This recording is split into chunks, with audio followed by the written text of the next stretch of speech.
Oh God. If you're wondering, I'm listening to his like intro music. That's from his stream. What is this? This is the zoomiest shit.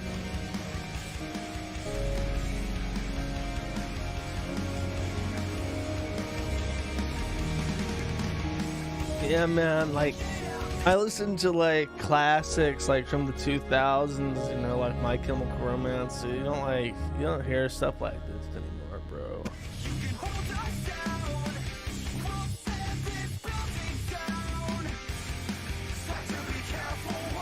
Copyright. It's like a remix. I'm listening to the old school, whatever the fuck, Minecraft, Mice on Venus. He has a Discord, and I tried to join his Discord, and it requires like associating your Discord account with some third-party service, and then using that to associate it with like 8 other forms of social media to verify that you're not ban evading or some shit. Like, don't know about this one.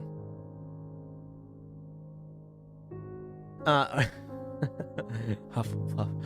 I'll probably do Hufflepuff just for the memes. Apparently they have the comfiest living space in the game, the best common room, so I might have to.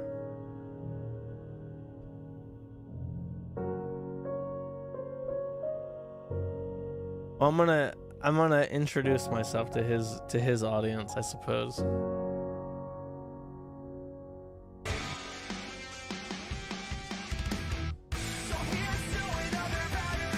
He has a 9-inch nails hoodie. Oh my god, he was just like me, born in the wrong generation. Actually, 9-inch nails is like 90s industrial, right? So that's the right. I'm in the right time frame to enjoy such things. Will I be a trans black queen? Maybe. I'll have to see. I'm gonna have to see the depths of the stupidity in the generator, the character creator. I'm still waiting on him to figure. I asked the Zoomy man to send me a Google Meet link, and he did, and then he fucked it up somehow. So now I'm waiting on him to send me another one. I'm playing the Harry Potter game. Comes out February 10th, I want to say, but because I bought the special Hippogriff Deluxe Edition, I get to play it 72 hours before the official release date. So I'm gonna play it as soon as I can, and I'll do that like 3 days in a row. So if you're interested at all in the game, yeah, it'll give you like a preview. You don't have to spend your money on like the deluxe version before deciding to buy it or pirate it or whatever the fuck. I'm gonna start I'm gonna Gamergate 2 the fuck out of that game.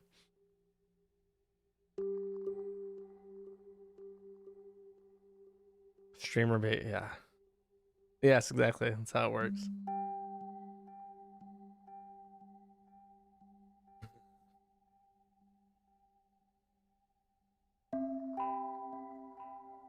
I'm bad at Blockland is the thing. I don't think anyone actually plays Blockland anymore.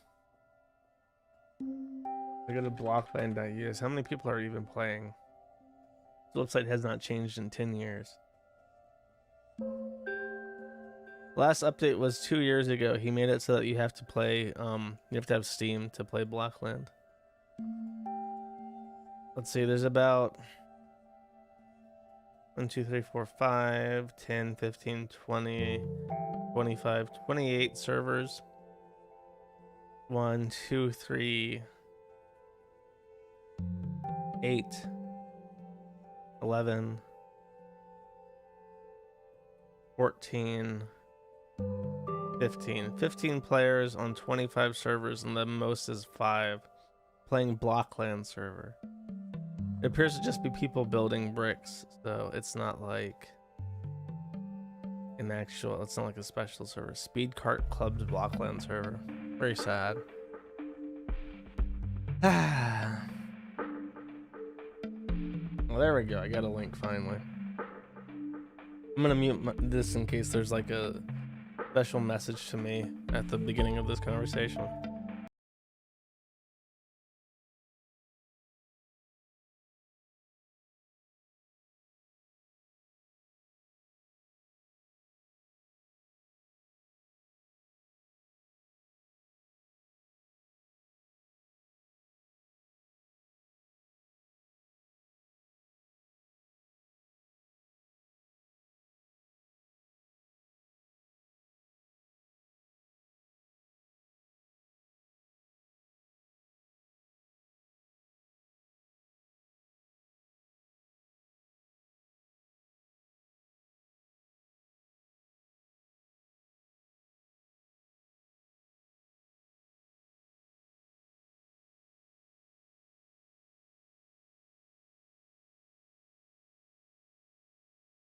Okay. Yeah, you're good. You're good.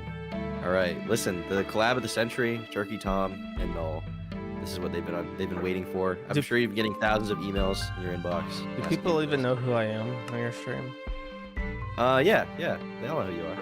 Well, I've talked about Kiwi Farms in a bunch of my videos, so they definitely know who you are. Okay. Someone, the last person I had on stream was, do you remember Ruben Sim? You talked about him on your show. He was like, I love Null, I love Kiwi Farms. I was like, really? He's like, yeah. So he's like the guy, the Jewish guy that had a conversation with Jace from Deagle Nation, and he had like a really bad stutter, right? No, what? No, that's not Ruben. No, Ruben Sim is the Roblox guy. YouTuber. Yeah. Okay. No, he's in my chat. Sorry, I'm confusing him with someone completely different. Yeah, that's a different guy. Yeah, that's close though. I mean, they're pretty close. I think his name was a Ruben. I have to look this up now. I'm curious, but yeah. Yeah, no, different guy, Josh. But first of all, thanks for coming on stream. I know you don't do a lot of collabs. It's not really your thing, so appreciate you coming on. Well, I don't get invited because people are afraid I'll get their account permanently suspended within 3 minutes of talking to them. Well, you know, I did think about that, and if I thought that would be the case, I definitely wouldn't have streamed with you. But given that Nick Rekieta is on YouTube monetized and whatever else, well, Nick Rekieta is a lawyer. He has extra protection that you don't have. Does he? Geez, I think that he has like special ends with the company because he has so many subscribers and he's a lawyer. And he's like filed complaints to them, like formal legal complaints. I think. I don't know. I'll try to avoid saying the bad words that you've outlined. You've outlined me a 47 paragraph essay about what words I can't say. It was one small message. We're just gonna avoid TOS stuff, Josh. Okay, we're gonna avoid TOS. But listen, I'm not gonna be a Josh simp. I'm not gonna be a Josh complete lover. Okay, we're gonna ask some questions about the forum. Okay. And the reason why I want to do that is because, like you said, I mean, no one invites you on, but I feel like no one hears you out. No one hears your side of the story. So I want to do that at the very least. I mean, I get very thorough interview questions from Mother Jones asking me where my mother lives and what she does for a living. Yeah, I saw that. Well, I'm not.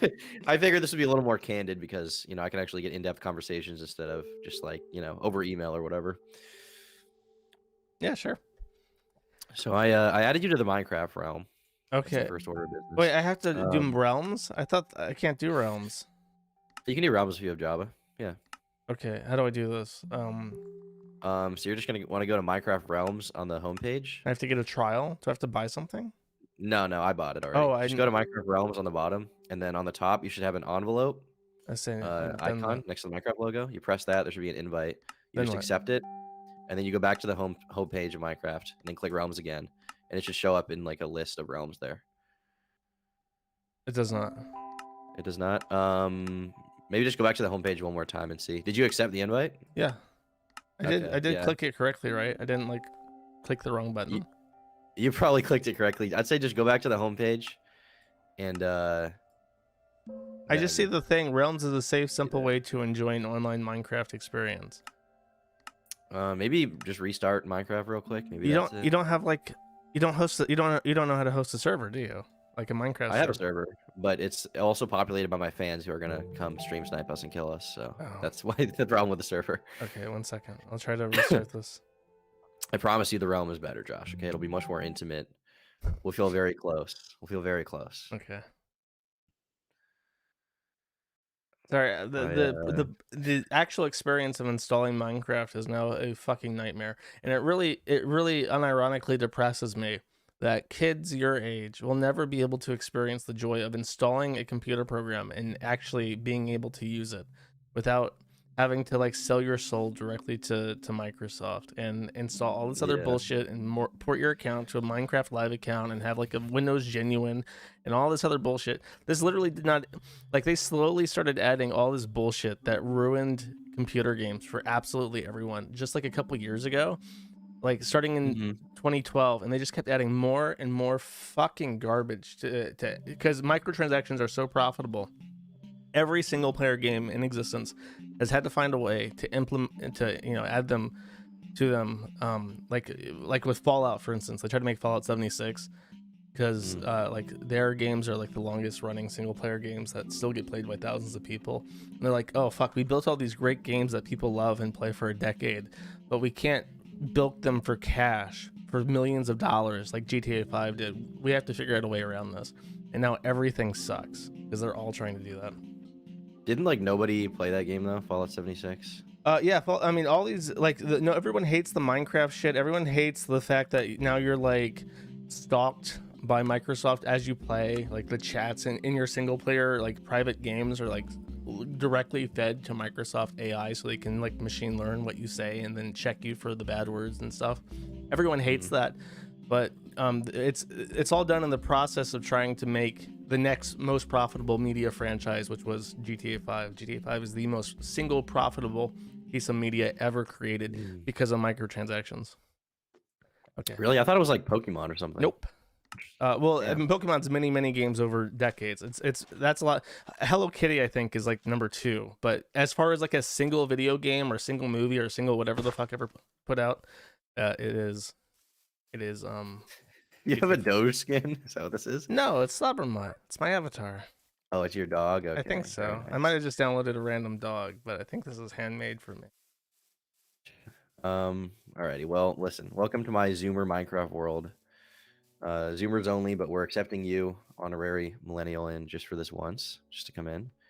This is the house that was being... I saw the foundation of this house being laid down as Flamenco was screaming. Oh, no, this is a different house. This is like... Okay. This is a different house, thankfully. That was on the server, actually. Yeah, I saw you. You watched the Flam thing. I did. You had some advice for Turkey Tom. You said, yeah, internet blood sports is bad. The thing is like you're gonna talk to Keffals tomorrow, and here's the thing, right? When you talk to these, okay, here's the thing about that. I don't know if she's gonna be willing to have a conversation with me after this. Well, this is this is the greatest way to cop out of that bullshit ever. Is you just invite me on, and then they're gonna cry. I don't know what pronouns I'm allowed to use without getting you permanently executed by the mafioso, but say she. Come on, Josh. No, you'd have to. I would rather be fucking shot dead than play pretend. They is what we're going with. Okay. So yeah, if you want to cop out of that conversation, then you can just invite me on. The thing is, I don't want to cop out of it because I actually I want to, like with Flamenco, right? Flamenco is like this like delusional person who can't accept reality. With Keffals, the proposition she had to come on stream was that she disagrees with my characterization, and Birdie, the ED editor who is on, his characterization. Who the fuck is Birdie? She starts. He's this dude who just like he edits for ED. I did a video. I had him on stream. He explained the Keffals lore to me, and I tried to give kind of a brief synopsis for the normies or whatever. So I did that, and then I posted it as a video, and I got like 50,000 views. And then I guess she watched it because she messaged Nick Diorio. She was like, "Hey, I want to talk to Turkey Tom. Can you set up this conversation?" And he was like, "Yeah, what about?" And she was like, "Well, I disagree with the characterization that I disagree with the characterization that I pick all my battles." So. You know, basically in the stream, Birdie was asserting that she picks fights with people, and then when you say she, do you mean she or do you mean they? Keffals. I mean, okay. Keffals. I mean, listen, I respect pronouns, Josh. I'm not like you. Cringe. Okay? I'm sorry. Nice guy. I'm so sorry. I'm so sorry. Listen, kids, listen to this on the train. I'm so sorry for what society has done to you. I wish I could have done more. I wish I had known and been in a position of power to help you. But you're not. Instead, you were. Actually, I don't even know what you were doing. Like, where were you 15 years ago, Josh? What were you doing? I was on Blockland terrorizing children. Oh yeah, Blockland. What is Blockland? What is this lore? Blockland was a game before Minecraft, before Roblox.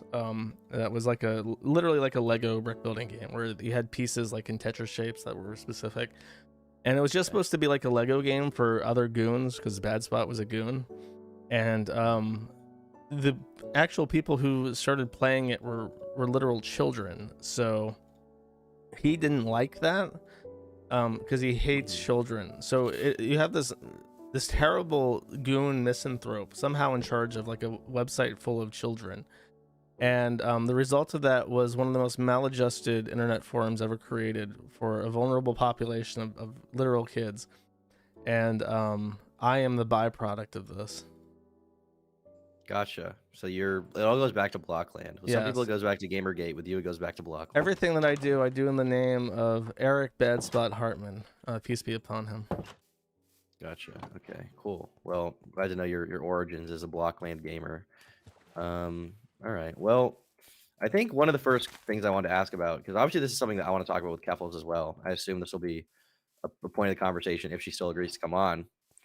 Is so there's a bunch of stuff that Keffals has said, which I would argue is like dishonest, is flat out lies about Destiny, about the forum, about stuff like that. But at the end of the day, if we go all the way back to the beginning, the inception of where the drama started, you could argue that the drama started because the forum dug through her shit, doxed her. No, it started with Destiny. Keffals really wanted Destiny to be a broke, starving, homeless, unemployable, completely distanced from society, shoot himself in the head because he's so depressed. Well, I know that's true. That's not what I'm saying. What I'm saying is the reason why she went after Kiwi Farms is because they dug through all her shit, right? They dug through. Actually, no, I would disagree with that too. What happened is that when I came to the defense, I featured this on my podcast. I just mentioned in brief because this was like a byline on the Keffals on the Destiny thread, that this trans Twitch streamer was taking shots at Destiny. And of course, it's very funny because Destiny lives his life on his knees. Every single thing he says and does is in service of the status quo of what people are allowed to say. And he holds the line completely. I think the only thing that he said is that trans girls have an unfair advantage in women's sports. That's all he said. You think that's not just also how he feels? Like, you think is a dishonest thing? I don't care. I don't care what he believes. I just know that everything that I've ever seen of him, he lives his life on bended knee. What he believes is between him and his maker, but in a way, you kind of have to live your life on a bended knee. I mean, I'm someone who you don't. The reason why everyone has to abide by these rules is because we let people like Keffals dictate what the rules are going to be instead of just telling these freaks to go kill themselves. I guess I can't say that. To go Minecraft themselves. Oh, Jesus. Okay, but in Minecraft and Roblox, and yeah, to jump off into the lava in the Netherlands is what I meant. But the thing about that is the thing about that is, like, it's not collectively everyone who agrees with Keffals who agrees with, let's say, the no, but everybody lives in fear of having their lives ruined by these people. You have to, because you get your life ruined. Yeah, but the thing is that if people just stood up and said, no, we're not going to do what you say, go away, you freak, it would be solved instantly. For there to be that huge of a consensus, I mean, that's a huge ask, you know what I mean? No, it's not. Because there were people before you. You have to remember that there are thousands of years of history in mankind, and every time there has been this injustice and oppressor, it has taken people literally laying down their lives to get rid of this oppression. And right now we live in an unjust society. We live with an oppressor. We live with an imbalance of power that is causing a deterioration of our quality of life and our ability to live a fulfilling and self-determined life. The correction of this is going to be extremely violent because we have allowed it to progress to such an unfixable situation where if anybody says anything about this, they're banned from YouTube, they're banned from payment processors, they're not allowed to work, they're not allowed to have a career, they're not allowed to live in peace. So this is what I'm saying. I'm saying like can you blame anyone? Like can you blame someone like me, let's say, right? I'm someone who a lot of people accuse of, let's say, being all right or far right. I'm not, but I do like to make jokes, and some of those jokes probably fall in line with things that those people find funny. Like, obviously I'm going to avoid making those jokes online, like, in certain settings, because it would have a detriment to my career, to my bottom line, right? Do you blame me for that? Do you think that's like a cowardly thing? There is, it's hard for me to say, because this is something that would require either foresight or retrospect to analyze correctly. It's like, what is the most correct? If you're aspiring to fix things, to allow people to say what they want again, you have to look at it from a situation where it's already been fixed before you can say what is the correct way. That's the thing. I think it's over. I think it's unfixable. No, don't ever say that. Never. Listen, if you believe that things are fucked and they are fucked, guess what? All you get as a benefit of that is saying, look, I was right. If you believe things aren't fucked and they are fucked, well, then you just lose the benefit of saying, hey, I guess I was right. But if you are optimistic or if you're pessimistic and things aren't fucked, then you might lose out on an opportunity to fix things because you've just given up already. And if you're optimistic and there are ways to fix things, then you fix them. So the only acceptable answer to this conundrum is to look at things saying, there's no way that it's fucked. We can still fix things. Of course we can. And it doesn't even matter if it's true. That's a very, nice white pilling statement. But to me, it's obvious that, I mean, I've grown up in a time when, just when I was like able to understand like concepts like free speech, like when I turned 13, 14, like just when I became old enough is when that stuff started going away. And so it's kind of just been the status quo. You know what I mean? Like watching Leafy get banned and watching, let's say, Lieutenant Corvus get banned and people like that. I mean, these are, YouTubers from my sort of area of the internet that I watch get banned. And it's just kind of been one thing after another. And then, the whole Kiwi Farms thing, to be honest, I thought the farms was going to be gone by like this time. So did I. But the thing is that I never gave up. I just said, I'm going to do this until I have exhausted all possible options. And it is because I maintained an optimistic approach to how I was solving problems that the site is still up. So if you ever need proof of concept that you should never give up and say, oh, things are hopeless, then look at what I've done. I am literally one person. I do not have the support of my family. I don't have the support of my government. I have the support of no banks or financial institutions. I live my life on less than a couple $1,000s a month, and most of that goes to my servers. But because I just look at things and say, okay, this is what we have. What can we do about it? This is the reality of our situation, and this is what I want to accomplish. What can we do about it? I've been able for 10 years as of February 3rd to keep the site up through sheer tenacity alone. And the thing is that I am not an incredibly smart person. I'm not educated. I have no higher education. I have an Associates of Arts. I took Filmography 101 in a community college. I'm not like some incredibly important, gifted individual that has made serious contributions to technology. I'm literally just some fucking guy. And everybody listening is just some fucking guy. And in some ways, there are times in your life where you'll be able to have a positive impact towards accomplishing the world that you want to see. And all it involves is you sticking your neck out just a little bit. Like you see something bad happening that you know that you can do something to correct. And it might be risky to do that, whatever that may be, but you should always do it. Well, here's the other question then, because obviously, okay, let's say you did manage to keep the site up. Let's give you a clap for that. But like being that martyr, being that person who, I mean, is running Kiwi Farms, or let's say is in any similar position, is probably not like fun. Like, are you a super ecstatic person about? I love running my site. I love running your site. I love running my site. I love my site is like all you have right now, you know? No, it's not. I guarantee you, I can't say like what I do because people like Keffals will actively try to destroy it. Keffals, of course, loves to say that I'm like a cyber stalker and I try to like fuck with people until they kill themselves. I can promise you that Keffals would try to destroy whatever I have.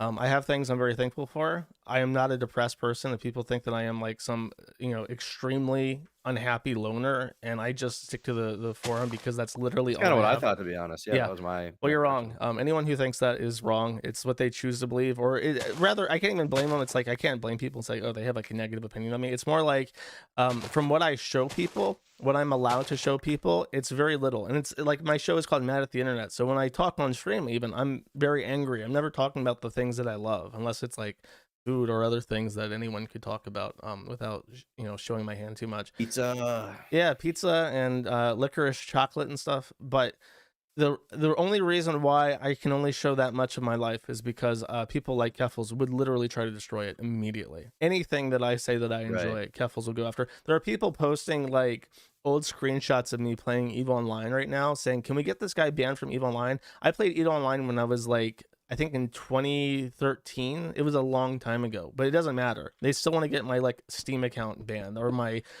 EVE Online account banned. So like these are the misery golems out there, and they try to deprive people of what they enjoy. So no, I'm not like super unhappy. I just have to be very. Has Keffals said anything about you recently, or is that kind of? Keffals has to pretend that they won. So it's whenever the whole thing is that Keffals is not allowed to like address what I say or address things on the forum, because as far as their audience is allowed to know, the Kiwi Farms was destroyed months ago, right, and it's not up, and it's never been up actually.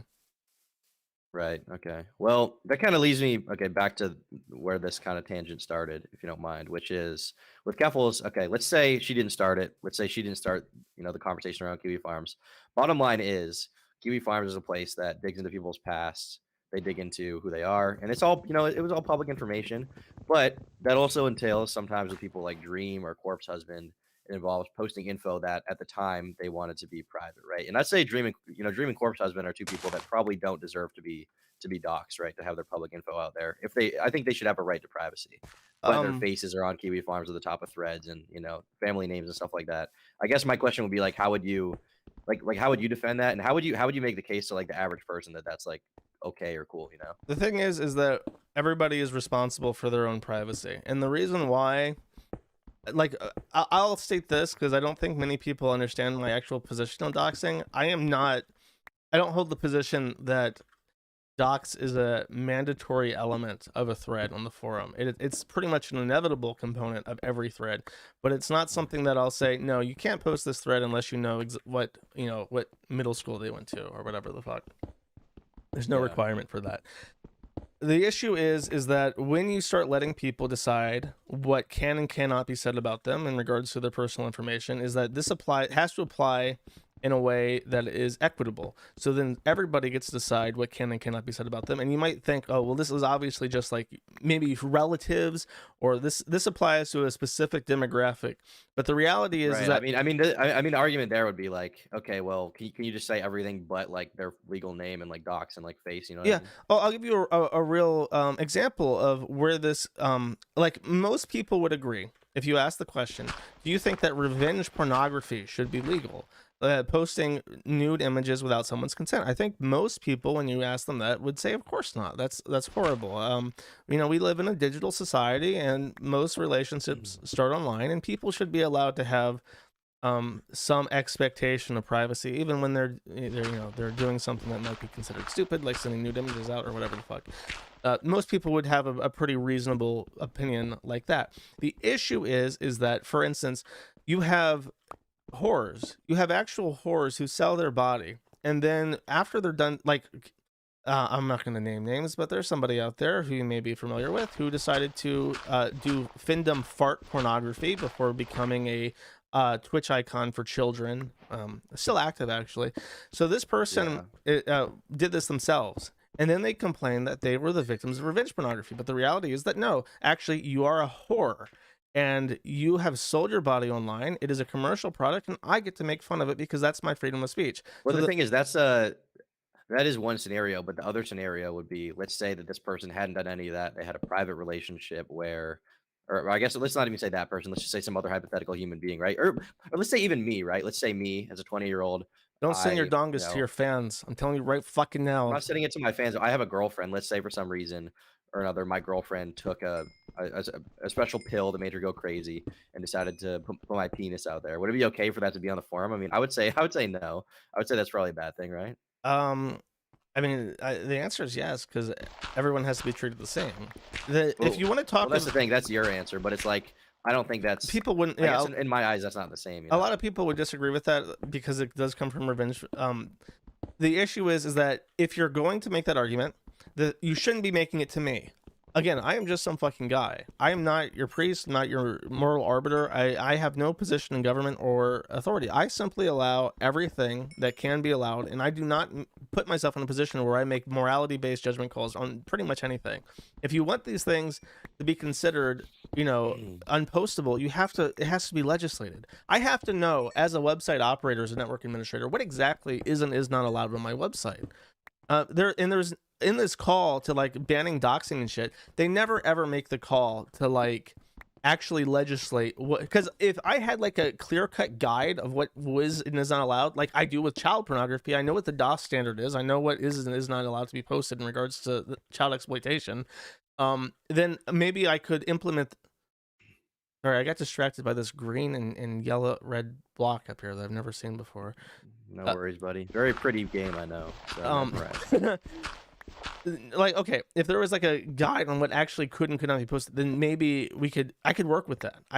And then if I disagree, are you saying you just allow everything that's legal? Is that it? Is that your site's policy? Yeah, pretty much. But the thing is that nobody ever tries to challenge us, because where most doxing information comes from is the white pages. And do you know where the white pages gets this information? I mean, white pages is public information, right? Yes, it's names and phone numbers and addresses, the exact same information that you don't want posted on the internet, right? Yeah. Yeah, sure. They get well, this. Well, I guess no. Listen, I'm not saying that people get it from the white pages and that's why it's okay. I'm saying the reason why these websites exist and they're able to get this information is that they buy it from advertisers. You know, the information that people can find just by with your name and birthday, that shit comes from aggregation of marketing data. So if we had rules that like made it so that, for instance, your voter information wasn't public or marketing data wasn't public, then it would be way harder. It would be way easier for people to actually exercise their freedom of speech anonymously, which is pretty much currently impossible because we have no expectation of privacy because businesses own all your personal data. The anger is misdirected, is what I'm saying. People get angry at the forum for allowing doxing when it should be, why is it that every state makes voter registration information completely public when we don't even have voter ID laws in almost any state? Like, what purpose does that even serve? And then further, why do we allow corporations to peddle our data and sell it in mass to sites like Spokeo and Instant Checkmate and the white pages? I guess my follow-up question to that would be, okay, well, let's say everything you do on the site is technically legal. And you say you don't want to make any moral judgments. I mean, a lot of people will criticize you for that, but if it's not something you'll move on, there's not much conversation to get there. The next question, I guess, would be, I know there is sort of a culture on the site of, don't touch the poo or whatever. It's like, don't interact with the cows. But obviously, when you post someone's personal information, that's going to happen, right? In any scenario.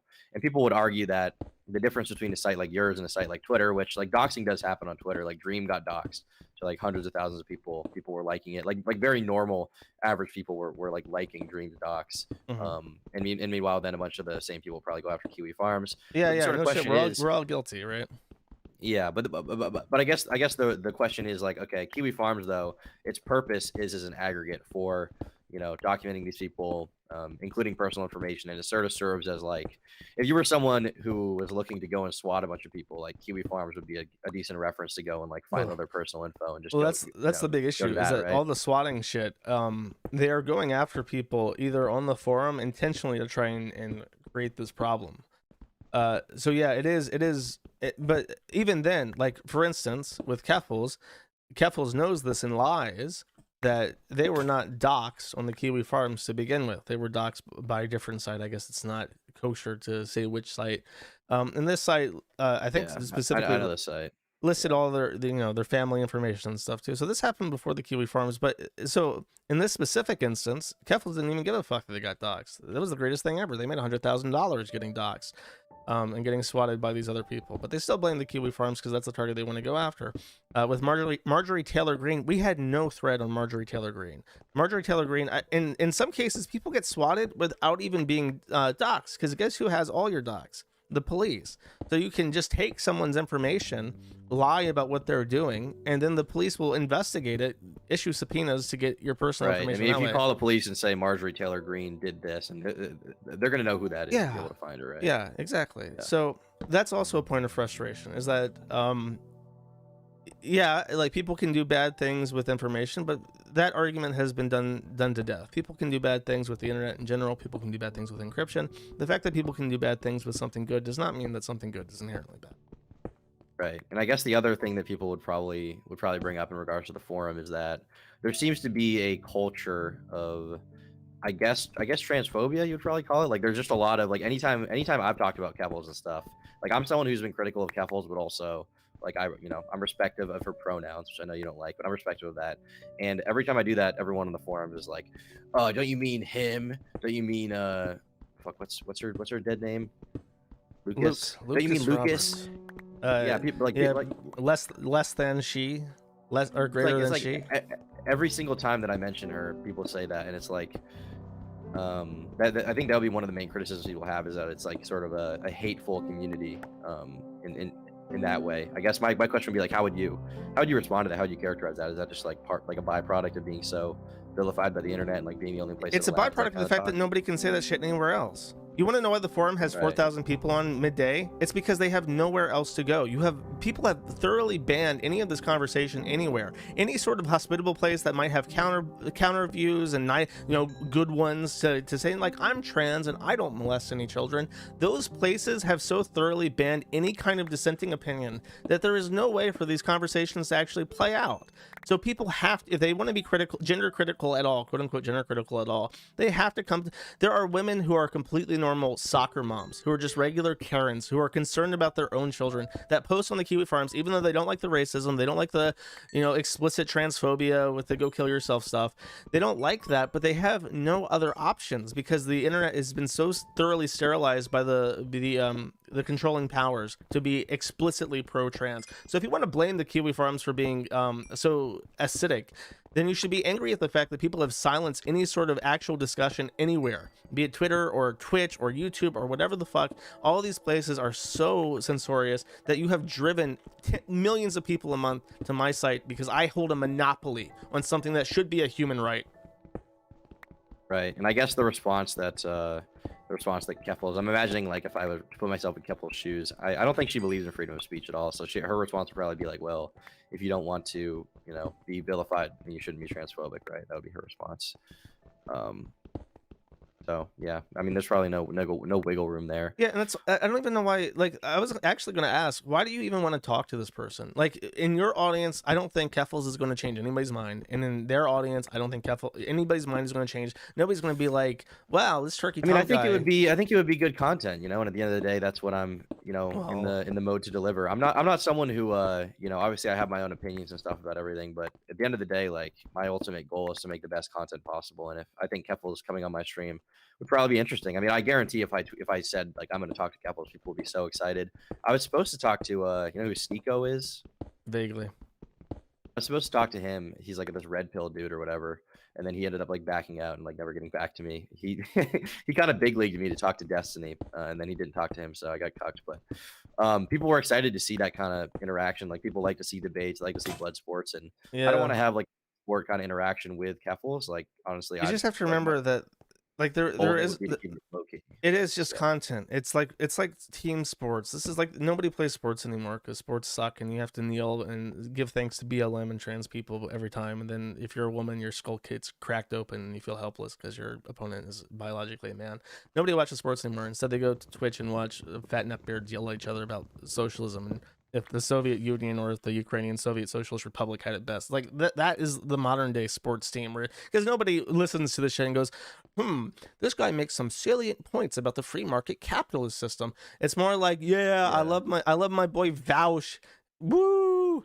I mean, that's the thing. At the end of the day, like, people say whatever they want about me, but I mean, people can be critical of me for this. That's totally fine. But my ultimate goal is to make the best content possible in like whatever way that is, as long as it's not destructive to my life and other people's lives. If I can do that, then that's a win for me.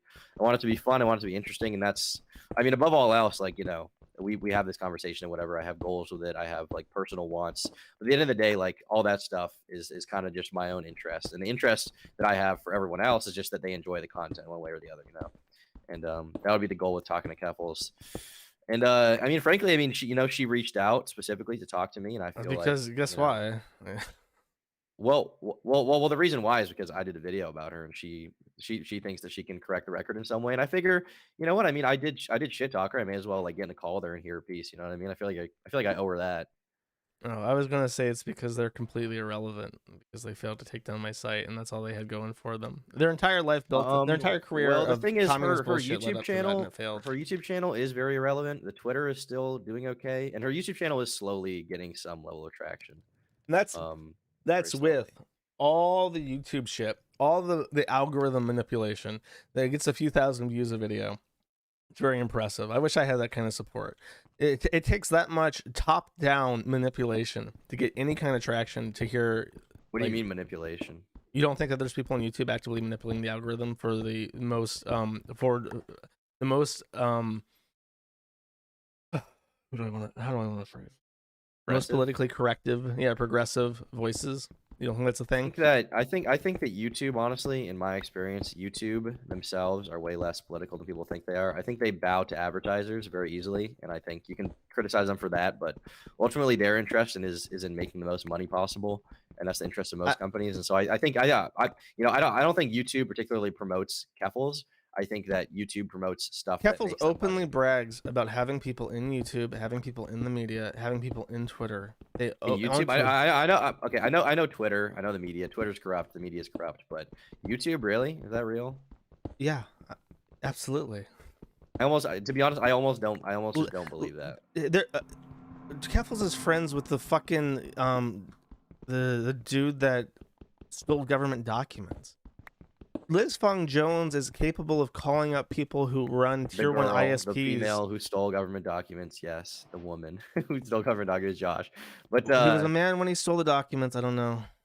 Okay, but yeah, I know Keffals is friends with them, but they don't work for YouTube, right? I guess I'm just dubious of the idea that like YouTube specifically is pushing Keffals, because even if they were doing that, like let's say they are, like they should be seeing more success than they are now. Yeah, I think nobody wants to watch a boring troglodyte drone on about fucking kiwi farms and how their prostate orgasms so fucking hard. Nobody alive. Well, they're not really talking about kiwi farms anymore. They're trying. The last video I watched was about how intense his prostate orgasms were. Nobody. Okay, that's not kiwi farms though. What I'm saying is they're actually trying to become more like Keffals. They're trying to branch out by talking about prostate orgasms, and it doesn't work. Not just prostate orgasms, not just that. She's talking about like Andrew Tate and whatever else. And, like, who the fuck wants to hear a Canadian communist talk about Andrew? Do you honestly think that this channel would have any chance of having the level of success that yours does unless there was people pushing for it? You can watch the streams on Twitch and they have like 200 doesn't have the level of success I have. I get, 1 million views a video. Yeah. She gets like because 10, like you said, your focus is on entertaining content. Do you think Keffals tries to make entertaining content? Have you ever seen them talk? I think she's trying. I think she's not good at it, but I think she's definitely trying. This channel would have 50 views unless they had media people and people in YouTube giving them all the tips to get the most algorithm juice. Dude, when I open fucking YouTube homepage, there is a shelf, a quote unquote shelf they call it, that says check out these hot black trans creators every fucking time. And every fucking time I see this shit, I say no, I don't care. I'll never care. You'll never get me to watch one of these black trans creators. And then I go through, actually before I close out of it, I go through and I manually on every single video say don't recommend this channel, and I do that every time, and it still comes back and I still close it. And look, this is the kind of shit that they do to keep these things floating when nobody fucking cares. Well, the thing about that is like that's just sign of the times. But end of the day, like even those videos you're clicking on, they probably don't have a lot of views. And Keffals, I mean, despite them, okay, let's say they are pushing her, right? It's not really working anyway, because at the end of the day, people still have to like the content. It has to get watch time. No, I disagree. I completely disagree. You think that, dude? They try to give like who's the black guy who's a cock that punched the other dude? Will Smith. They gave him like a YouTube channel and they tried to astroturf it, and that's still Will Smith, one of the most successful black actors in American history, still has a dead ass YouTube channel regardless of how hard they push it. You cannot try and get this like they can try and get a couple thousand. Well, the thing is, that's what I'm saying. You have to make good content at the end of the day. Like you have to make good content. Yeah. You can't just I mean, I don't know. You say that. I don't follow it closely. The last video I watched was literally a video about how intense his prostate orgasms were, and it's just like. I don't think prostate orgasms were, and I didn't watch that video. I avoided it because I don't want to hear about that stuff. But more power. Listen, I'm gonna correct every time you bring up the proper pronouns. I'm gonna correct you. I'm the libtard of this stream. Okay, I'm gonna be libtarding this shit up. You can do you. I do appreciate you avoiding the slurs. That's very courteous to me. Try my best. But where are you in Minecraft, Josh? Where are you, buddy? I'm in my pit. I'm digging a hole. This is what I do every game. I build a hole down to the earth, where I will find my people. You just go down there with the rats or whatever. Is that a metaphor for your life? No, I'm just digging a hole. I'm a dwarf and I'm digging a hole. Diggy. Crawling down with the cretins. Yeah. Table on the floor. That's a little bougie, don't you think? It's just where I put it. A little bougie. All right, here we go. We're gonna go down to the bottom. So I'll help you. Okay, we're in this together. Okay. This is Americana, working together to solve a problem. I don't know if Keffals will want to talk to you after talking to me.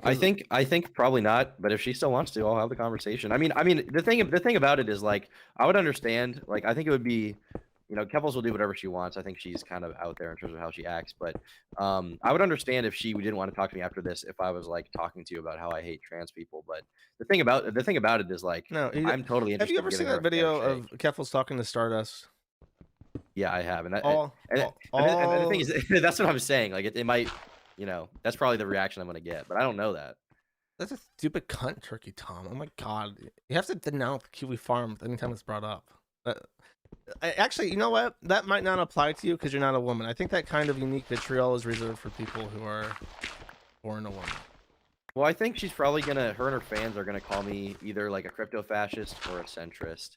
And the thing about being called a centrist is they see that as an insult, but like I'm kind of okay with being called a centrist because here's a so gay to the average person. The left-right dichotomy is complete fiction. We have entered a stage in our society where there are insane people, and there's everybody else, and everyone else has to figure out some sort of, you know, you have that political compass quadrant, has to find a cross quadrant alignment.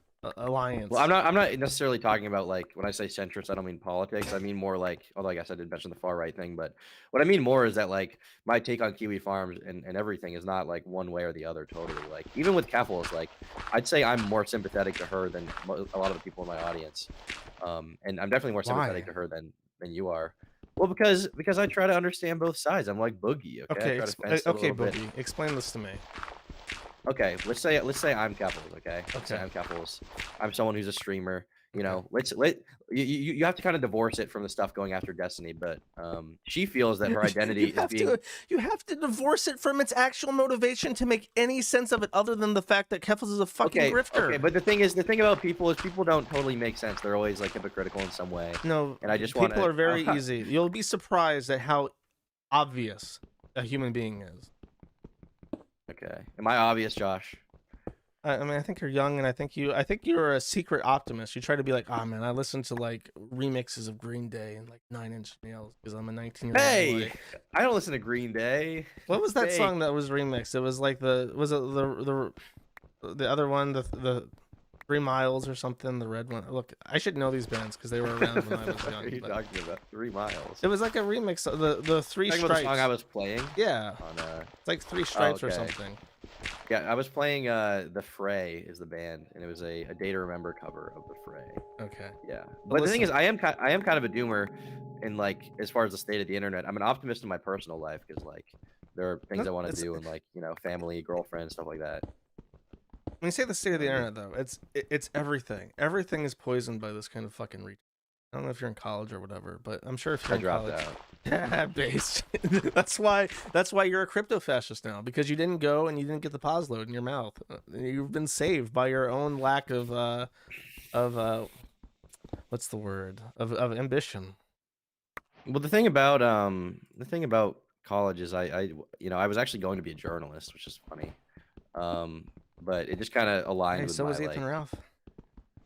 Yeah, hopefully I don't end up where he is though. I'm gonna try not. Okay? Can you explain what's the shit with Digi leaked porn of him and May? No, it was. Are you talking about like the recent stuff? I've seen this picture that's obviously her like sucking dick. It's not. She's eating a taco. Some fucking retards in a Discord group found this video of her eating a taco and cut it out to try and cause drama. It's all kayfabe. Ignore those people. What the hell? It looked I would be the first one to epically dunk on May for having revenge porn of her out there. Why is the frame like above her? Like who was filming above her while she ate a taco? It could be like when Digibro and her did videos together. She's like the only girl who's ever watched an anime ever, so she's got special girl attention. So it could be, haha, I'm gonna eat a taco gone sexual, that kind of thing. I didn't watch the video. I'm assuming that's what it is. Yeah, it's just okay. So I got kind of distracted with Keffals. I try to see the sympathy. It's like if I'm anyone, right? If I'm Keffals, if I'm someone else, if I regardless of whether or not the cam girl stuff is like revenge porn, right? Let's say it is public info. Like if I was in her position, I probably would still want that shit not out there. Like I would be embarrassed as hell about it. I would be doing things in my power to try to get that removed. Obviously, because I'm me. First of all, I'd never do cam girl, cam guy stuff, whatever. But second of all, I understand that like things on the internet are forever. You can't erase things like that. But from her position, it's like she's going to do everything in her power to get rid of that because it doesn't stand to benefit her recent political Twitch career. You can criticize her all you want for that. I mean, and that's totally fair. But from her perspective, like that's the way she sees it. It's like she wants to remove that stuff. She doesn't want it to be out there. She wants to lie about it, etc. Yeah, I mean, but like, I mean, when you okay. Wow, that's a bit of a take. Let's unpack this real quick. Let's unpack it. Let's unpack this. You're your position here, there's a quote by a Prussian philosopher, Carl Schmitt, who says that there is no such thing as the political. There is simply friend and foe. In politics, you have your friends and you have your foes. That's why the communist USSR can ally with Great Britain to destroy fascism. That's why while you had Italian fascism and you have National Socialism in Germany, completely different things. Most people don't know that because history doesn't teach them that, but they found uncommon alliances in interests. My point is that what you're saying is Keffel's position is that anything goes because it would benefit me in that regard, and that is. I think that's probably Vosh's position as well. Yeah. Yeah, because they're communists, but I mean it's not just a communist thing. I mean probably someone like let's say Nick Fuentes. He probably feels the same way about. Yeah, he does. Right? He does absolutely. That's why I think a lot of people are getting swatted because it hurts the site, and the site has a lot of things on Nick Fuentes too. That's just my opinion. I have no evidence for that, but that's what I believe. That sort of position, oh man, would almost be admirable if it wasn't directed at a fucking gossip forum. The fact is that this total war shit where it's like I will literally do like for instance Liz Fong Jones, one of Keffel's old friends, they've split ways because they're both too crazy to talk to each other and keep an alliance going. But Liz Fong Jones is trying to get my internet IP resource allocations revoked by Apnic. Apnic is a company out of Australia. Yeah, can you explain some? I will absolutely explain this. I have IP addresses. I get my IP addresses from what's called a regional internet registry in RIR. There are 5 of these. The one that I have my IPs from is in Australia. Australia, the RIR there, Apnic, services all of Asia and Oceania. So Australia, but also China. So Liz Fong Jones is trying to get my resources revoked in the same region that China exists because they want the Kiwi farms taken down. Not realizing, or perhaps realizing because they are Chinese, that once they accomplish this, there will be nothing stopping China from making takedown requests for internet resource allocations. And this has never happened before. No IP address has ever been revoked because people didn't like the content on the website. That has literally never happened before. And they're trying to make it happen for the first time in spite of the Kiwi farms. If this was like, for instance, Cloudflare took us down, right? Wow, that was a great victory for them. There are websites that host ISIS decapitations and setting people on fire. There's a website dedicated to torturing baby monkeys. Right now, if you want to go watch a live baby monkey get a hole drilled in its fucking head by absolute psychopaths, there's a website for that. It's hosted by Cloudflare. Is something I was gonna bring up actually, so I'm glad you mentioned it because I mean, everyone in my audience probably knows about this because I did a video about the monkey hate stuff. But even YouTube is hosting that stuff right now. Yeah, Cloudflare's not gonna drop YouTube. If these people were like total war site, like we tolerate, there's a group of people who are actually fucking nuts out there called who are like all Chris Hansen imitators, and they all want to be like the next Chris Hansen. Yes, and we tolerate them even though they're fucking crazy, and they often go after and do completely illegal and psychotic things after these people. We tolerate them more because they have this like scorched earth policy on pedophiles, and if it was anybody else, if they were going after anybody else, they would just be Keffels. They would be fucking lunatics. Well, here's the thing with your site. I guess I would want to question is like you said you didn't want to make moral judgments on the content of the site. Would you remove like monkey hate stuff if people were making let's say for some reason the monkey haters decided Kiwi Farms is a good place to make our own thread to talk about how we hate monkeys. Well, I don't. We're gonna get like for instance with like the zoo status stuff, when there was the big leaks that got Kiro the Wolf and his buddies who were fucking dogs, and there was one guy in particular who was fucking a dog to death with a wooden stake covered in ants. He was Cuban, and we found out where he was, and now nobody knows what happens to him. The government got him, and that's the last anyone's heard of it. So whatever happens to people who fuck dogs to death in Cuba has happened to that guy. But yeah, we allowed hosting that because it's like a historical document. We have photos of the Holocaust. Should we like delete photos of the Holocaust because we don't like the Holocaust? What? At some point, we have to make a judgment call that yes, we're going to allow bad things to proliferate, and we do in regards to certain content. Are you going to allow them to? But is that letting them proliferate, or is that for documentation purposes? Because one of the strongest arguments I've seen for the site is that you guys are dedicated to documenting everything, and it's important to have archives and documents, especially, in an age when, everything can be documented more easily than ever before, right, with the internet. like, you know, some people feel a responsibility to keep that history somewhere. Ultimately, it's a site for talking about people. So there are certain rules that I have in place in regards to keeping the community focused on talking about people. I don't allow, on the Kiwi Farms, I do not allow outside of very specific contexts as lolicon or any kind of animal abuse. Like in the Russian war thread, we have videos of like Russians and Ukrainians that have been casualties of the war. Yeah, it is sort of like a judgment call, but it's not for the morality of the image itself. It's that I don't want these fucking people on my website. It's definitely more of a community thing than it is simply the nature of the image itself. Someone in chat said archive monkey murder. That makes no sense. Well, the only way to get those people caught is if you have like the evidence of them abusing an animal in the first place, right? And so we have people going to jail in Indonesia because the monkeys that they torture all come from Southeast Asia.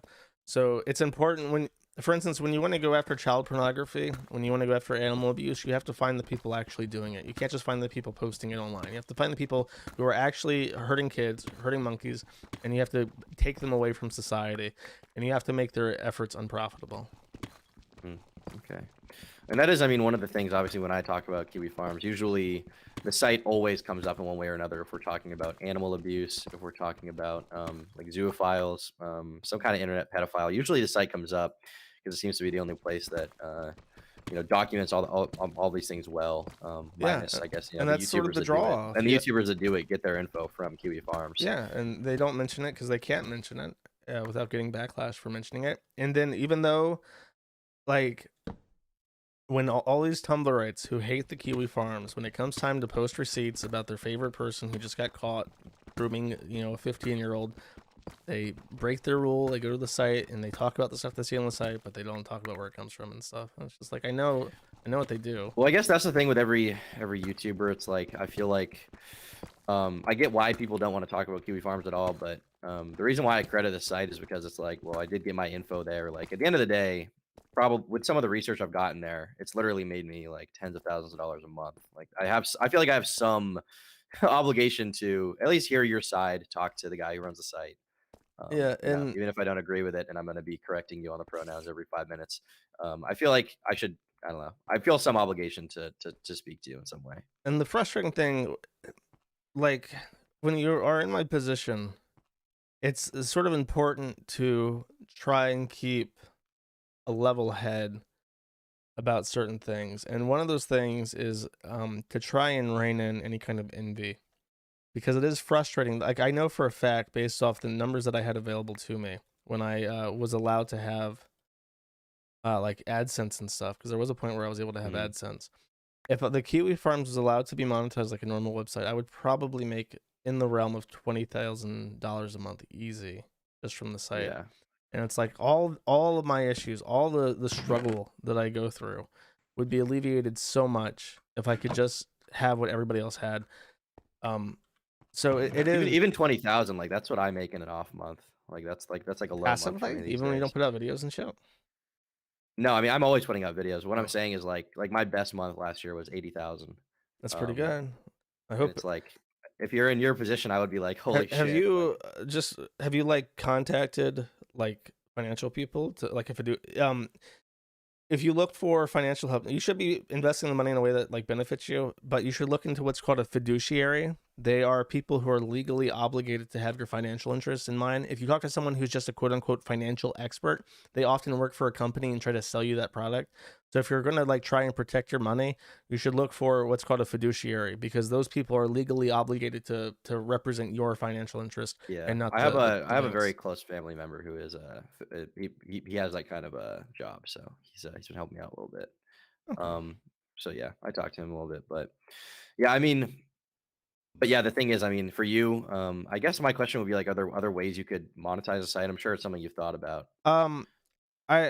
I don't want to talk too much about the finances of the site, because they more than anything else, they go after that, because obviously if you run Bitcoin is super important, and it's very frustrating to see how much shit Bitcoin gets as like like people automatically associate it with like a scam or whatever.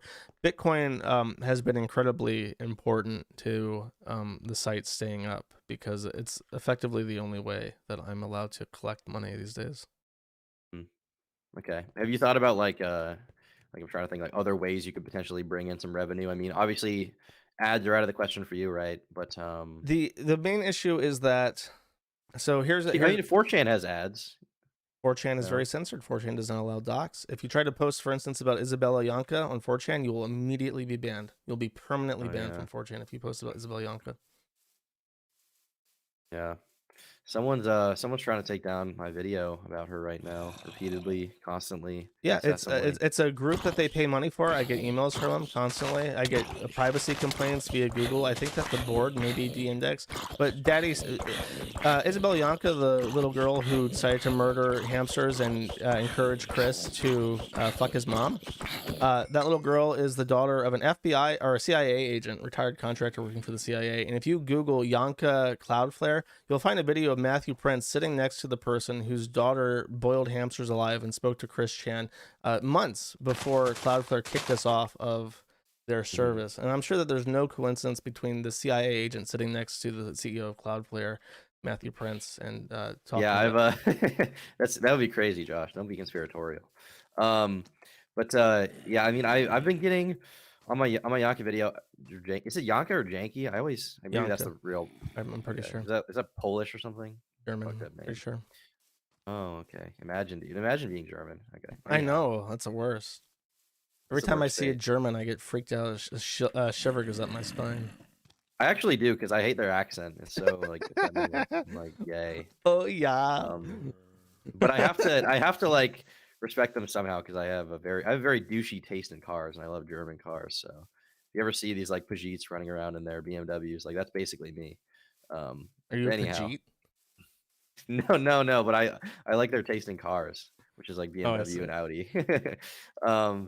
Anyhow, so the thing about that is I keep getting privacy complaints in my video. The first one they sent was a long time ago, and I just ignored it and nothing happened. And then I got another one, and it was so the video was like 28 minutes and 17 seconds long. It's like a 28 minute long video about Isabella. Or sorry, yeah, it's like 23 minutes long. And it's got like 2 million views, and it's like the most popular. Like if you search up Isabella Janky, like that's the first result. Like it's gonna come up. And so I keep getting privacy complaints. The first one was for like 30 seconds longer than the actual length of the video, which is really weird. Like they didn't properly timestamp it. When you submit a privacy complaint, you have to submit like, here's the portion of the video I want cut out from YouTube, right? And that's the portion that the YouTube rep will, review to see if it violates your privacy. They timestamp more than the length of the video, which is funny. And then, so that time I sent an email to YouTube and I literally explained like who Isabella Janky is. And I was like, this is all public information. Like I didn't include her address or anything.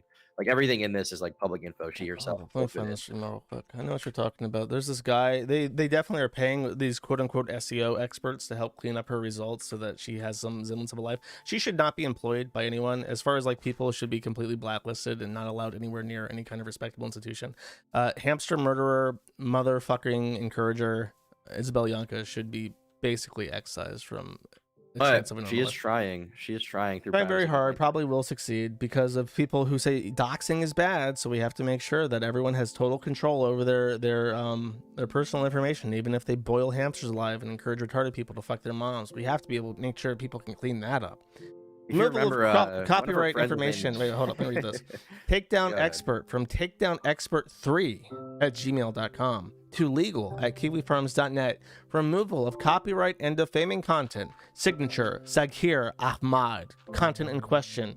Forums/IsabelLoretta-Yanka.117. Description: I am writing this to let you know that I am authorized to file a legal lawsuit in court against. Oh wait, it's creeper. Yo, what'd you just do? I almost got blowed up. Did you blow up the house or something? No, I blew up a hole in the ground. Oh, what the it fucked up the... Okay, I actually didn't really fuck up the path. I got out of the way. Okay. All right. I didn't go ack. Okay, website for defaming my client, Isabella Yanka, by sharing false and baseless allegations. The allegations include sexual assault, money, theft, in many defamatory accusations without providing any proper evidence, which is a clear violation of the DMCA Act.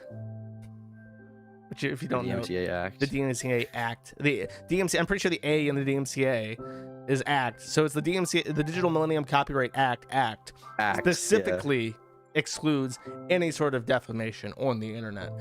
And by defamation, they mean things they don't like being public. The article also sharing private informations of my client by sharing his, I guess Isabella is now a transgender, address and place of work, which is causing deep concern to my client and his whole family. So this is probably Mr. Yonka, former CIA agent who sits next to Matthew Prince on a couch and talks about how things need to be censored by Cloudflare more often. Therefore, I request immediate removal of this defamatory article from your website. I have also reported to the hosting provider of this website. I am expecting quick action very soon. Otherwise, I reserve my right to file a defamatory lawsuit in court. Regards, Zakir Ahmad. Yeah, I mean, Zakir Ahmad. I like that the email too was like take down expert. Like they just use their normal work email. This fucker Googled how to take shit down from Gmail and found this shit. Email them, ask them. Ask them. I did. I literally emailed him.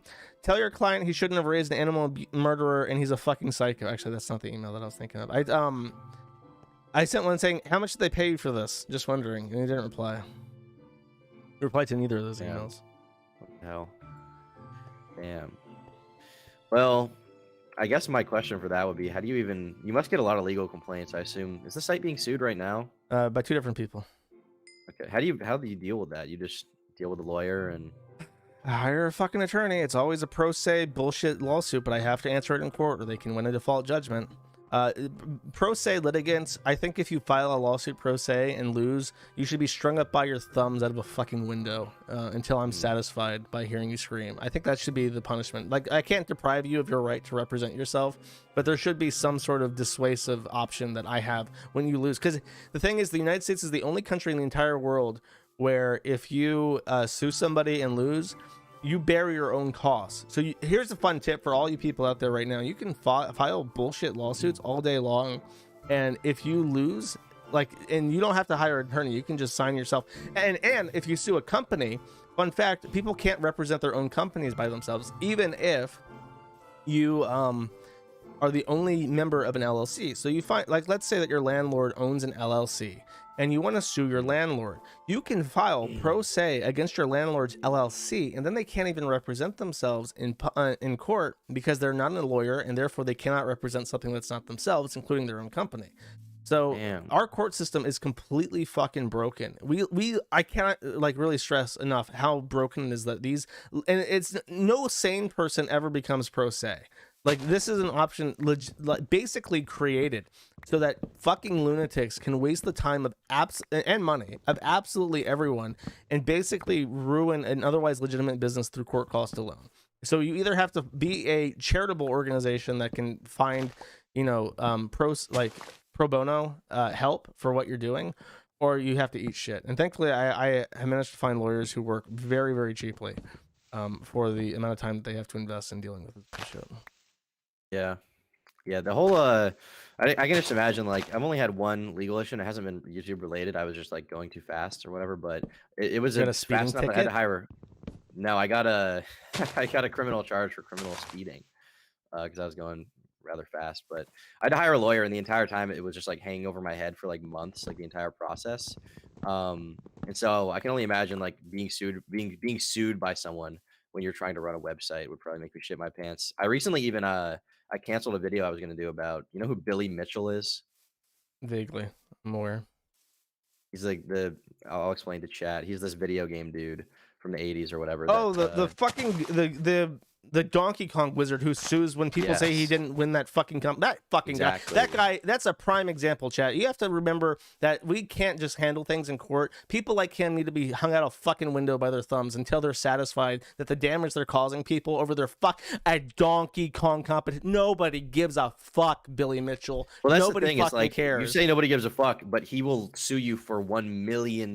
Yeah, that's like, bullshit. I mean, I have some money, but like, I don't have $1 million if I were to lose. And even if I, even if I were to win, it's like, that's like 3 years of my life that is like gone to like, Yeah. first of all, being sued by him and then Like, hopefully counter suing him. yeah, it's fucking nauseating. These people disgust me. They literally disgust me. People like Keffel, Billy Mitchell, and all these retards who sue over absolutely nothing. They have no claim to actually base. Has Keffel sued anyone?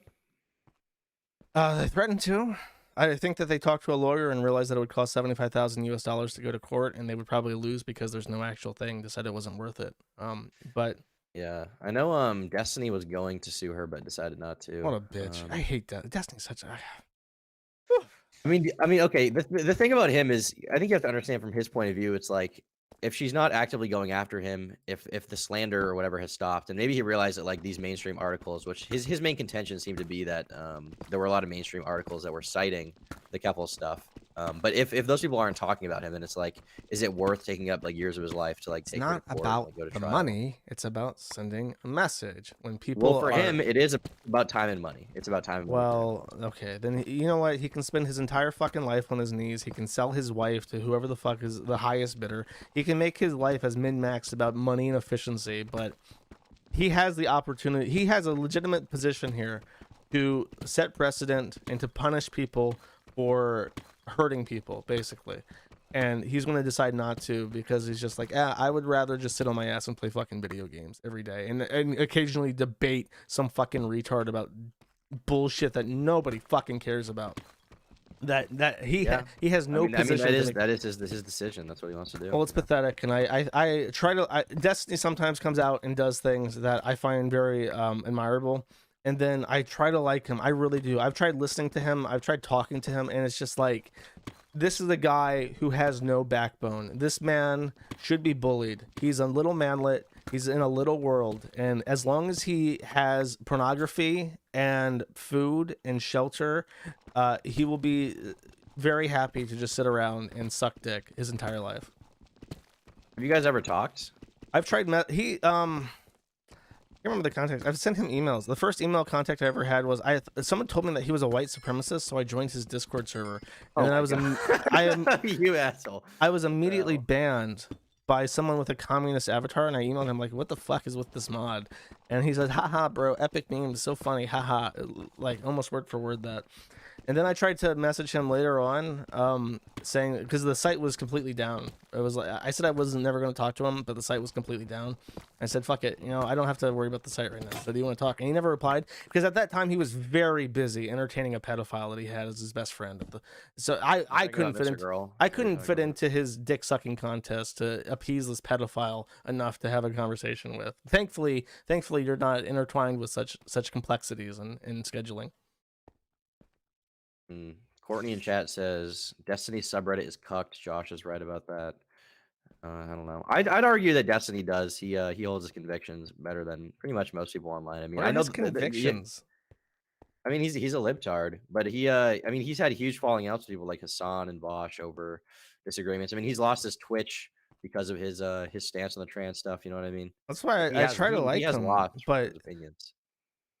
He's just a retard. I've tried my best, but like, I think if you guys talked, okay, you'd be best friends. In no time, you'd be hanging out. It'll be just like 10 years ago when you guys used to play StarCraft. Okay, it'd be the same. Oh yeah, exactly. I miss our days playing the toss and tossing the Zerg together. We were the best. That was one of the more frustrating things for me about Keffels was that, like, that one was like something she admitted was a flat out lie. Constantly trying to implicate Destiny in my affairs by saying that we were BFFs tossing Zerg together. Dude, they do the minimum amount of research possible. I get emails from actual journalists who get paid. They get paid a living wage. They don't have to like eat shit and like strip on the side to make their money to live. They get paid a living wage and they have no fucking idea about anything they talk about. And it's just like, this is not fair. And this is proof that we don't live in a just society, because in a just society, people like this would have to be in the streets writing their articles and publishing them for free on some Substack or whatever the fuck. But they get paid by Mother Jones and they're this stupid. I mean, they get paid, but as someone who was who's going through journalism school and was like meeting people who were journalists and like asking, like finding out how much they make, like they make a living wage, but it's not it's like $35,000 a year. Good. For $40,000 a year. They don't just they don't even deserve that. They should be on welfare. Especially where they live in like Connecticut, New York. Like it's not amazing. Yeah. I hope they're miserable, and I hope that they suffer through life. They probably are, and that's ultimately why, like, half the reason why I decided not to go to journalism school was just because, like, I probably would hate myself forever if I was a journalist. Not just because of the work, but like, if the work sucked, I could live through that. If like the pay was really good, but the pay is like less than acceptable to me. So it's like, no, fuck no. I go be a YouTuber. Yeah. I mean, yeah, they suck, and the thing is that they're not journalists. A journalist does not exist anymore. The modern journalist is not a journalist. The modern journalist is a corporate pawn that takes narratives from the top down and finds enough glue, enough bullshit to stick together the pieces. And that's it. That's the I would argue that stuff like what I do is journalistic. I wouldn't want to call myself a journalist for the cringe factor alone, but I would say that, you know, what some YouTubers do is replace the role of a modern journalist. Yeah, of course. That's why the media is failing. That's why nobody watches news. It's because I would much rather pick my mouthpiece. I would much rather see the sources myself.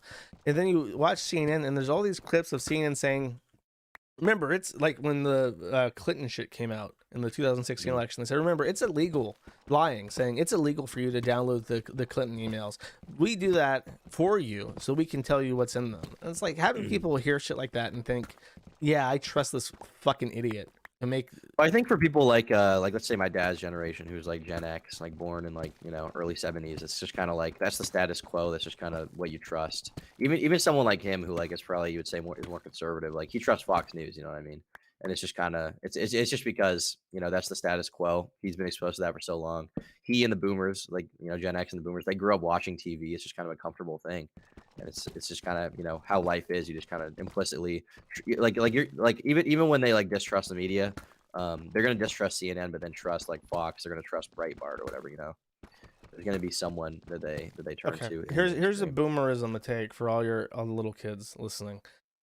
Everybody you talk to ever has an agenda. I have an agenda. Turkey Tom has an agenda. Capital. Everybody you talk to has a specific point of view and something that they're trying to impress on you with. You should be inherently critical of everybody you listen to. Why do I say that? And ask yourself, when you hear something, when you assume something can be true, why do you assume it's true, and why are people telling you that? I'm telling you that because I have been utterly betrayed by everybody in the system, in the apparatus that governs us.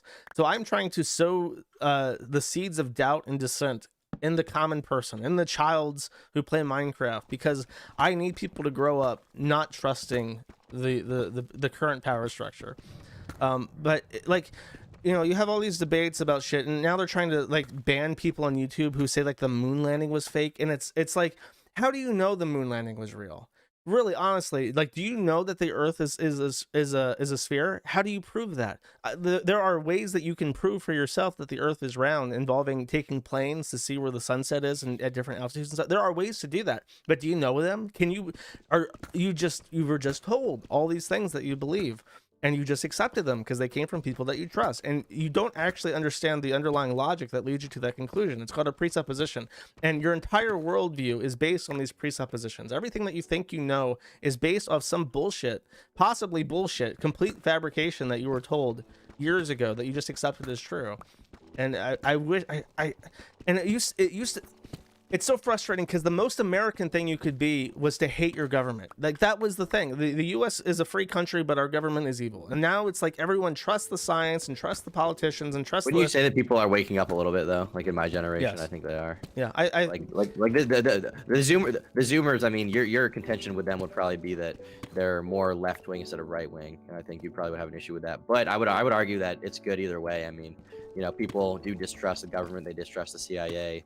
They know that the CIA killed Martin Luther King or whatever. They know that they killed JFK. They are waking up. Not only did the CIA kill JFK, they killed JFK because he was trying to remove power from the Federal Reserve. The Federal Reserve issues all your money. The Federal Reserve is a private organization. They claim that they're government run, but that's because the government owns a minority share of the Federal Reserve. They're owned by the banks. JP Morgan Chase owns most of the Federal Reserve. So the fact is that our entire economy is based around a figment of your imagination. A dollar has no actual intrinsic value, and it's based off the fact that JP Morgan Chase prints all the money that they want to. And when JFK wanted to take that and put it back in the hands of the Department of Treasury so that it is a purely government-run organization and not one that's privately owned in part. They killed him. And then the next guy who came in, Lyndon B. Johnson. Lyndon B. Johnson has a very famous quote, by the way, of saying, "I'll have those N-words voting Democrat for the next 100 years."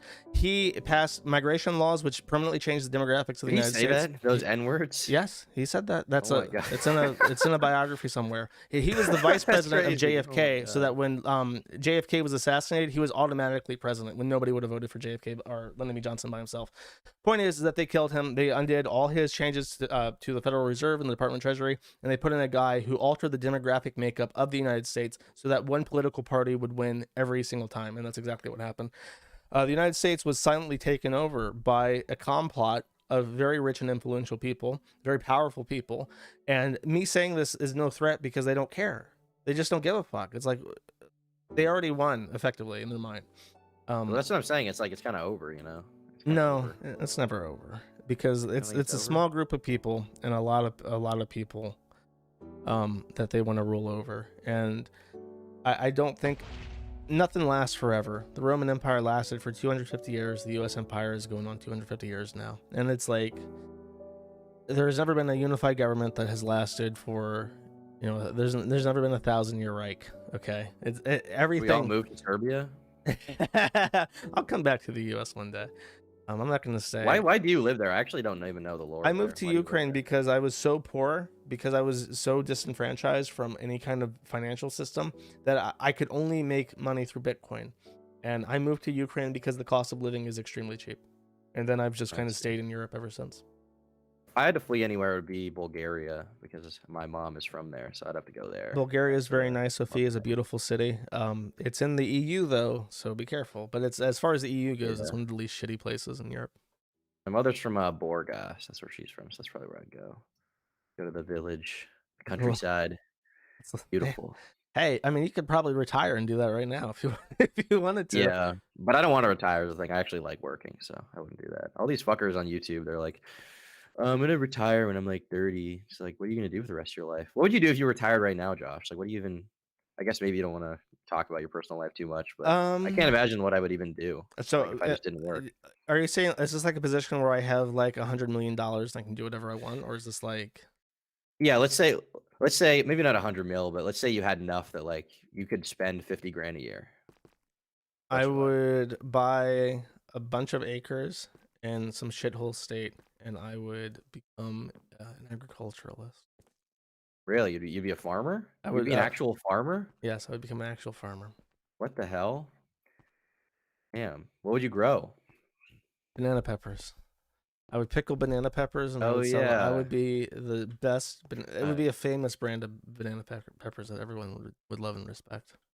From your streams, didn't you grow those or something? Didn't you grow the peppers? I did. I was living in an apartment, and I had a balcony, and I literally put Wasn't there a bird or something? I remember some bird thing. There was they laid pigeon eggs in my banana pepper potted plants, and I did not murder the pigeons in cold blood. I actually saw the life cycle of 2 pigeons blossom, and they flew away from my balcony one day and left behind a big potted plant bowl-size bowl of shit for me to clean up.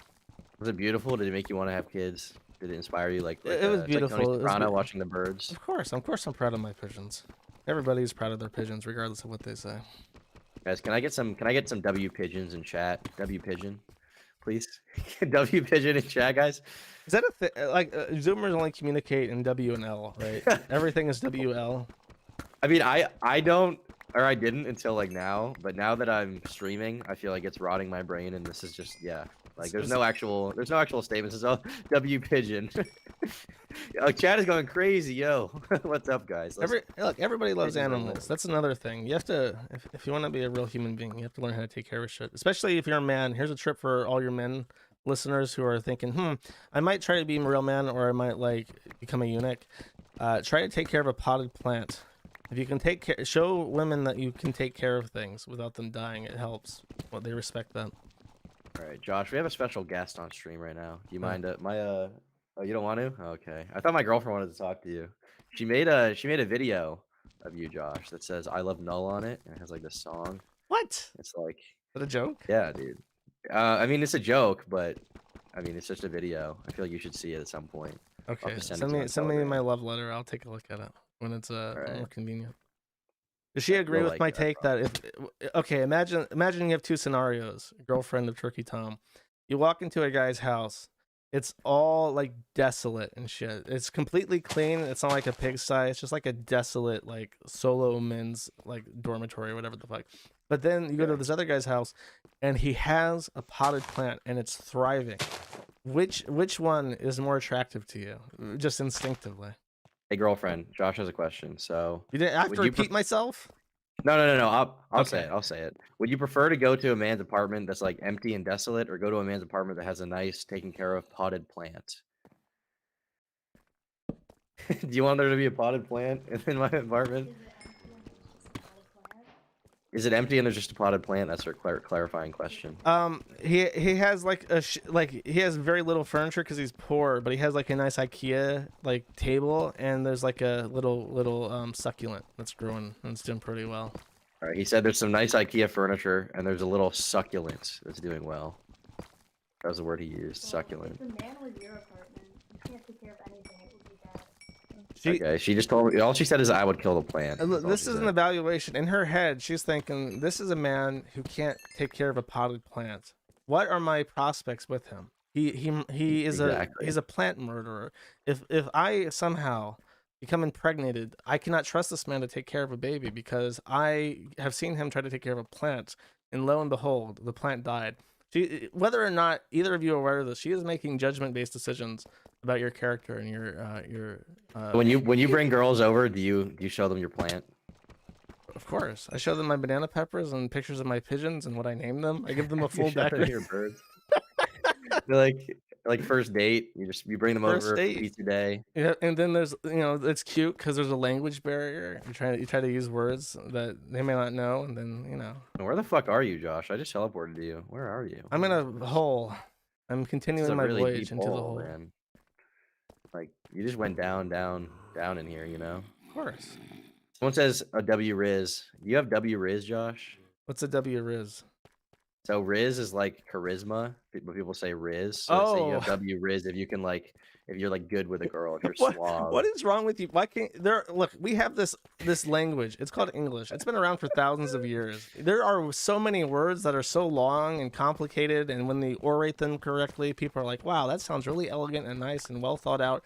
And then y'all are just like, shit. It's not what you just said. You have L Riz. L Riz. Yeah, man, that's some L Riz right there. That's a big old L.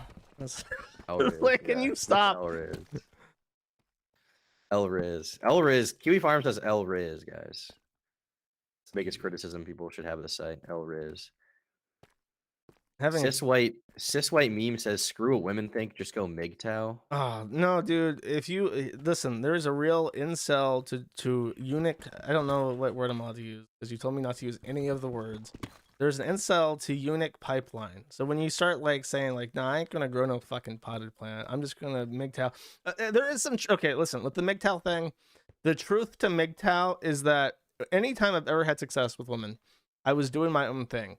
I was focusing inwards, and then I had happenstance meetings with women, and because I was already preoccupied and it was a natural occurrence, it was a more easy hit off. It's bad. It's very bad to seem desperate if your focus is getting a girlfriend. If you're desperate for a woman, women can smell desperation in a man like a dog can smell a cadaver buried 8 feet under like a buried skunk. Okay, they are by evolution, by necessity, trained to identify weak, pathetic, groveling people, and you never want to be that. So I think they also even beyond the evolution thing, it's even if you're a man, imagine if the girl that you're trying to date just wants a boyfriend and she doesn't particularly care that it's you. That would be a really shitty feeling, as opposed to if the girl wants if the girl wants you, then that's particularly I mean, nice. guys will fuck anything. It doesn't really work. Well, okay, but that's fucking. I'm talking about actually dating. You know what I mean? If you're going at it with a level head, trying to actually have a successful relationship, you don't want to be dating some woman who just can interchange you with anyone else. Being desperate in general is a sign that you are not in a position in your life where you can take care of yourself, and nobody, like, people have a hard enough time doing that already. So nobody wants to take on like a project, and some women do, but then they learn that when they take on a project that the guy Sucks. yeah, that they regret it, and then the guy like becomes too attached to her because she was trying to help, and then they want to like kill her and wear her skin. So evolutionarily speaking, there's a reason why people are like that. Guys, listen, MGTOW talk with Josh, Red Pill talk with Josh. Just don't. The thing is that I truly believe that a relationship between a man and a woman is very important to the health of people.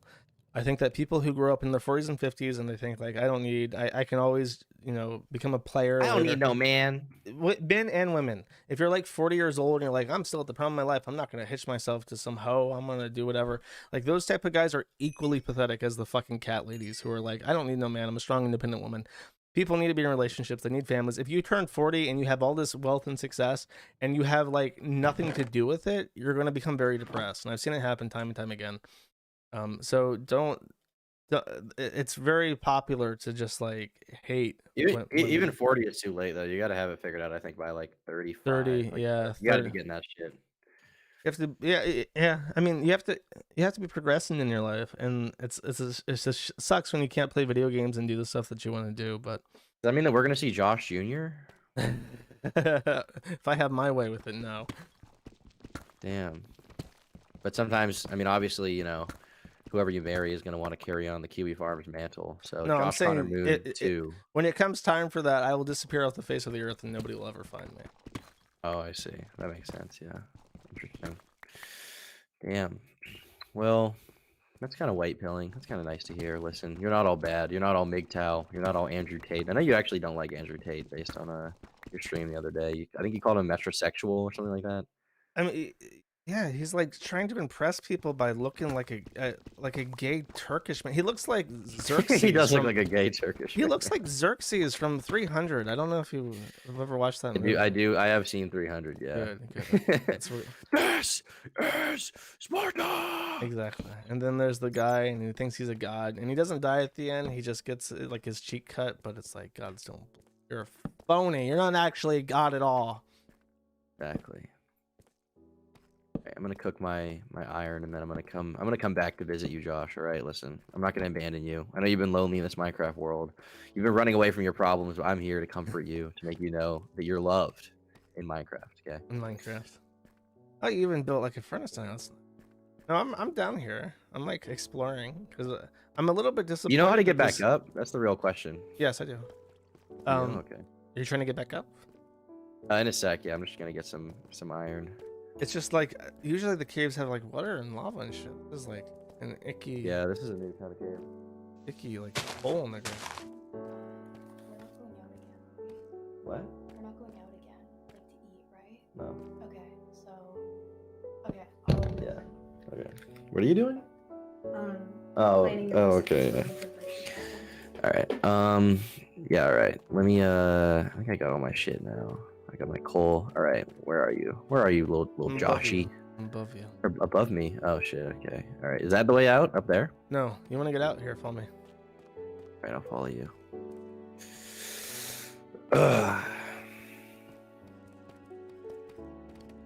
Probably read super chats. I've been ignoring them completely. I also have super chats. Yeah, a lot of people. I mean, I'll probably read them at the end though. Once we're done talking, I'll get through them. I guess I will as well. So what do you usually stream about? Like I've seen some streams of that guy who like drinks tea and talks about Chris Chan, I think. You know Samuel? Yeah, he's like a VTuber cat now, right? Thank you for showing me the way out. I don't know what he's up to. I don't really watch his stuff. I've never for Chris Chan stuff, I'd rather just like read it than watch like 18 million videos about it. So I've never really watched his videos. I don't really know what I have stark criticism of his commentary because the story of Chris is very interesting. The main issue is that he has is that it's still unfolding. He was like 90 episodes into his thing when Chris fucked his mom, which kind of changes it would be like if you started doing the Tiger King documentary and then he went to jail like halfway through it, like, oh fuck, this like completely changes like what I'm talking about. This is like the biggest thing in his life so far. He had, but even before then he had the benefit of hindsight for a lot of his documentary, and he made no narrative calls to try and build an interesting story. It was sort of like, this happens and then this happens, and it's like, well, isn't that his whole thing? Like it's a very boring, dry kind of. Yeah, but it's like that exists. That's called, that's called the Quickie Forum, or the Quickie. So I thought if you're gonna do a documentary, even if you want to be completely objective, it's like you should be explaining things in a narratively satisfying way that he has opted not to, and I'm not particularly sure why. So in that regard, I'm very like critical of like, why would you intentionally make things less interesting? You know what I mean? Yeah, sure. I guess that makes sense. I mean, I think that's just kind of he's just kind of in that format now. But people will eat it up regardless. I mean, he gets like pretty good views considering the fact that every video is so just like straightforward and there's no like evolution or anything. Like it's been the same pretty much since the beginning. He gets pretty good views for that, so I guess he's just kind of comfortable in that formula, But I mean, the content makes itself with Chris. There's a reason why. Yeah, it's very easy. That's the thing I found. It's very easy to get comfortable with making videos. Like it's easy to like if you're making like 7-8 grand a month, like that's a pretty great income. That's a pretty great income. Okay, you know what? I'll look at this. My girlfriend's asking me about the food she wants me to make her to make me. I have to read this out, guys. I have to read this on stream.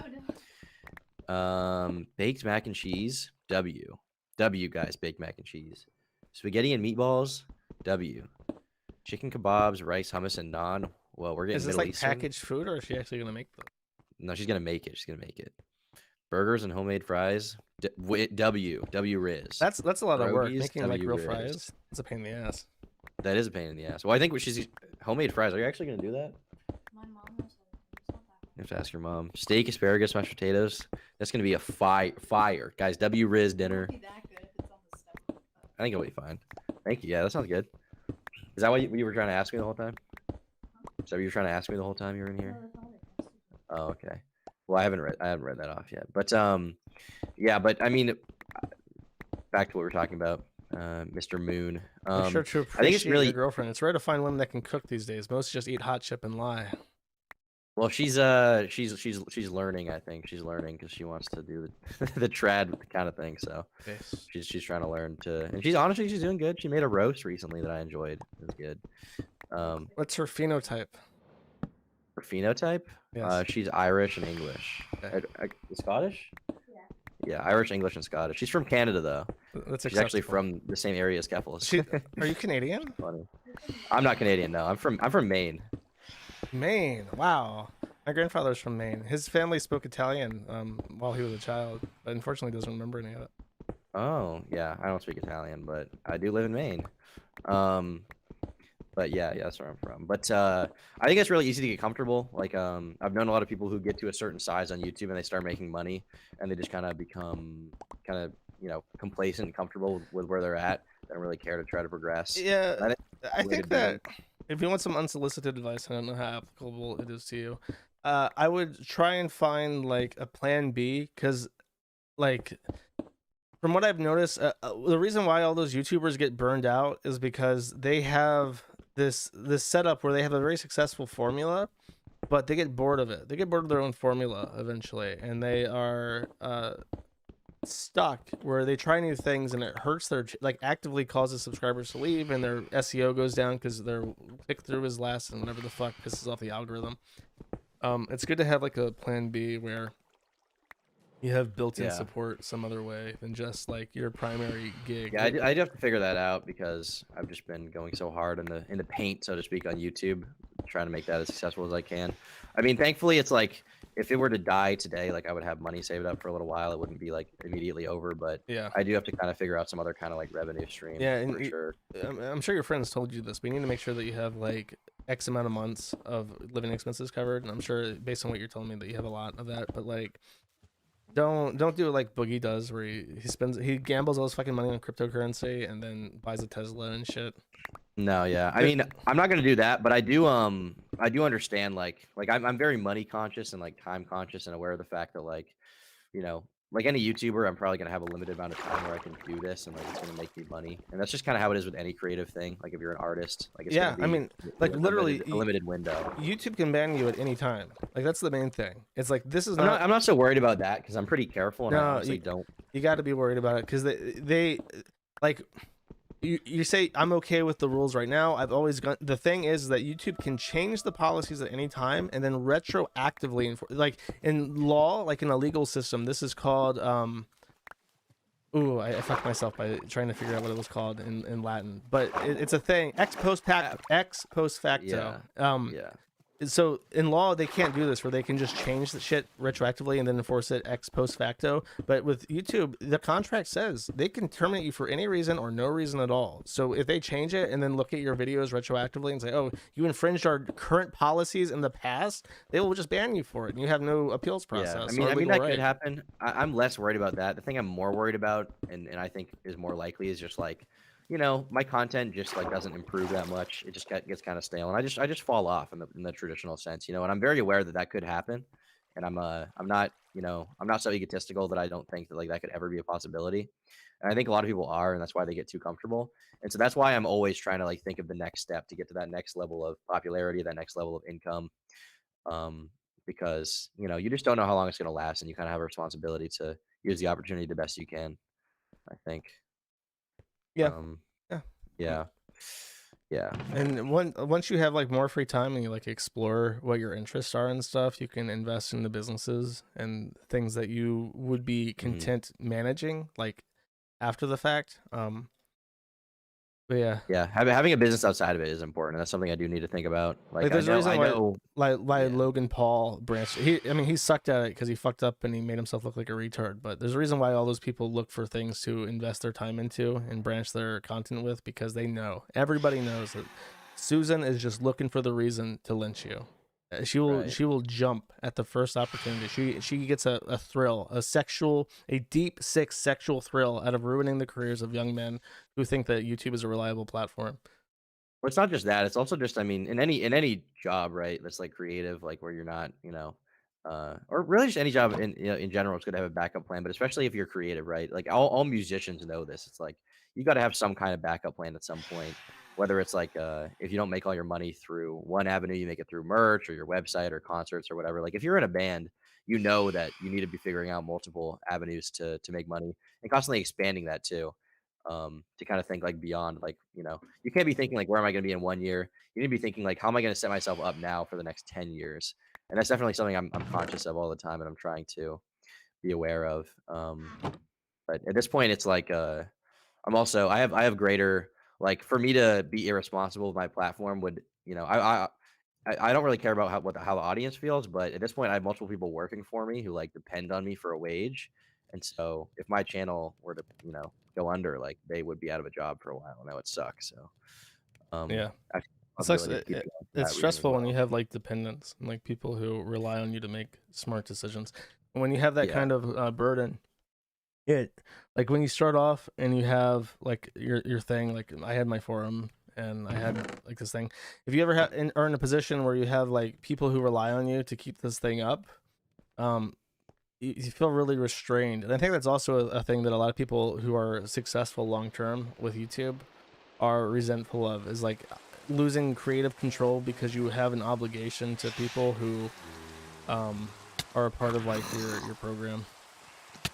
I mean that's the thing. You don't want to lose creative control, but in terms of like freeing up responsibility to work on other things, like the reason I'm able to even do these streams right now is because I'm not fucking killing myself working, you know, 50 hours a week trying to make a 40-minute long YouTube video, which I would be otherwise if I didn't have people helping me out. But now that I have them, it's like now I can do these streams and provide more content and, you know, provide more entertainment and stuff. Why are there like dinosaurs outside? Is this a new thing? Yeah, so if you don't sleep, they come out, and after like 3 nights they come out. So we got to start sleeping. I think we got to start snuggling up at night, just a little bit. Can't sleep only at night or during thunderstorms. It is a thunderstorm. Yeah, we can't sleep now, I think. Is it a thunderstorm or is it just normal rain? I think there's a difference in the game. Why are the zombies out and the pterodactyls? They're out because it's raining and that prevents them from the sun, like, hurting them. What is this thing called again? A ghast?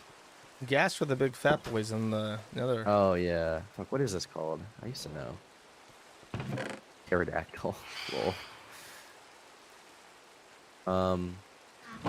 Yeah, but definitely, you know, YouTube important to expand.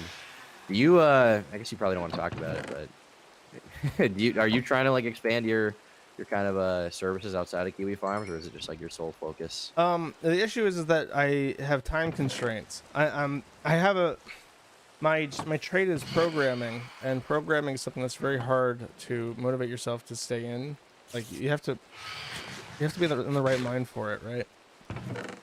So if I program, it's very stressful because if I'm doing something, if I'm programming something that I want to for fun, I feel anxiety because it's like I should be spending this productive time building something for the site, or there are so many things that I would love to build that I never have time for, or I never end up doing.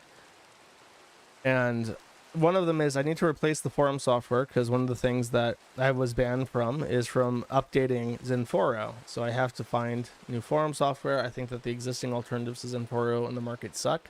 So I have to literally write my own forum software from scratch. And that is an enormous undertaking, especially from one person. The other thing is now without Cloudflare, I have to kind of roll out my own DDoS protection. And I'm working on that right now. And I've made some good progress with it actually just this week. But I think that what I would like to do long term, if possible, is once I have something working for the Kiwi Farms, I can kind of roll out my own high-risk DDoS protection for people who don't want to support Cloudflare. And ironically, that's something that Lizfong Jones does through their bullshit company that they use to harass my service providers with. So that's one of the things. What is like the majority of your day like look like in terms of like work? Do you work like I work like a normal work day? I am someone who I've never had a very healthy relationship with productivity. I've always, even when I was like a child, I was very bad at schoolwork.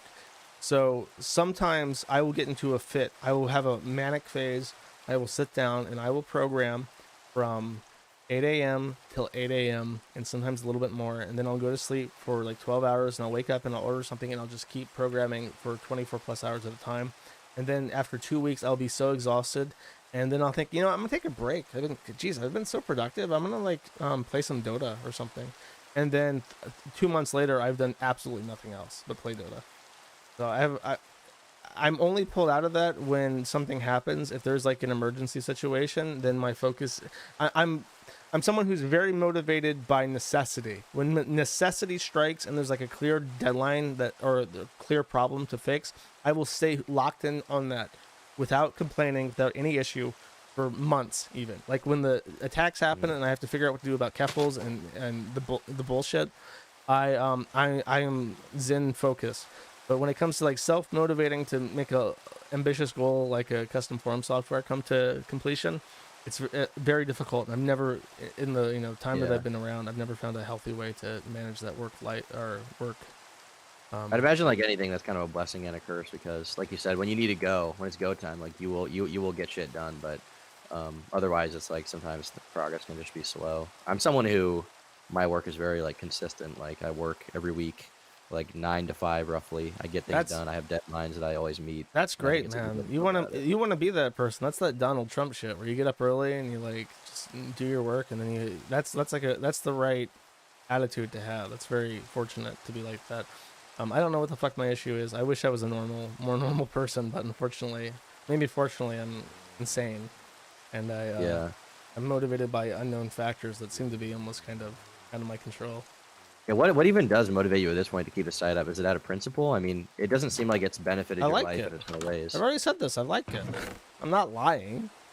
I don't think you're lying. It's just like, from my perspective, it's like, okay, if I was you watching all these, like even looking at someone like me who like is a more mainstream kind of figure who has made a ton of money off of the info from your site, like, are you not I don't know, somewhat resent. Like I'd be kind of pissed off. I'd be like, fuck this Turkey Top kid. Like, I'm grateful when people give credit. That's all I can ask of people. Like, what am I supposed to do? Like, shake you down? Because the thing is I don't own the content on my site either. It's by random people.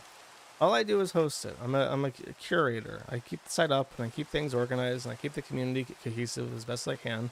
But the fact is, I don't own the information that you use for your videos.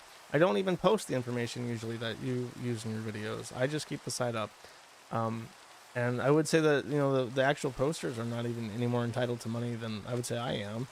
It's just a story, and thankfully the forum exists as a place where people can talk about things, and then if people want to turn that into a video, then they can. Though, to some effect, you have to remember that being able to tell, like, a story of redneck white trash getting married at Las Vegas and having an Elvis wedding is not that funny in and of itself. Being able to take that kind of content and turn it into something that's entertaining that people want to sit down and watch for an hour to 3 hours, like that's a kind of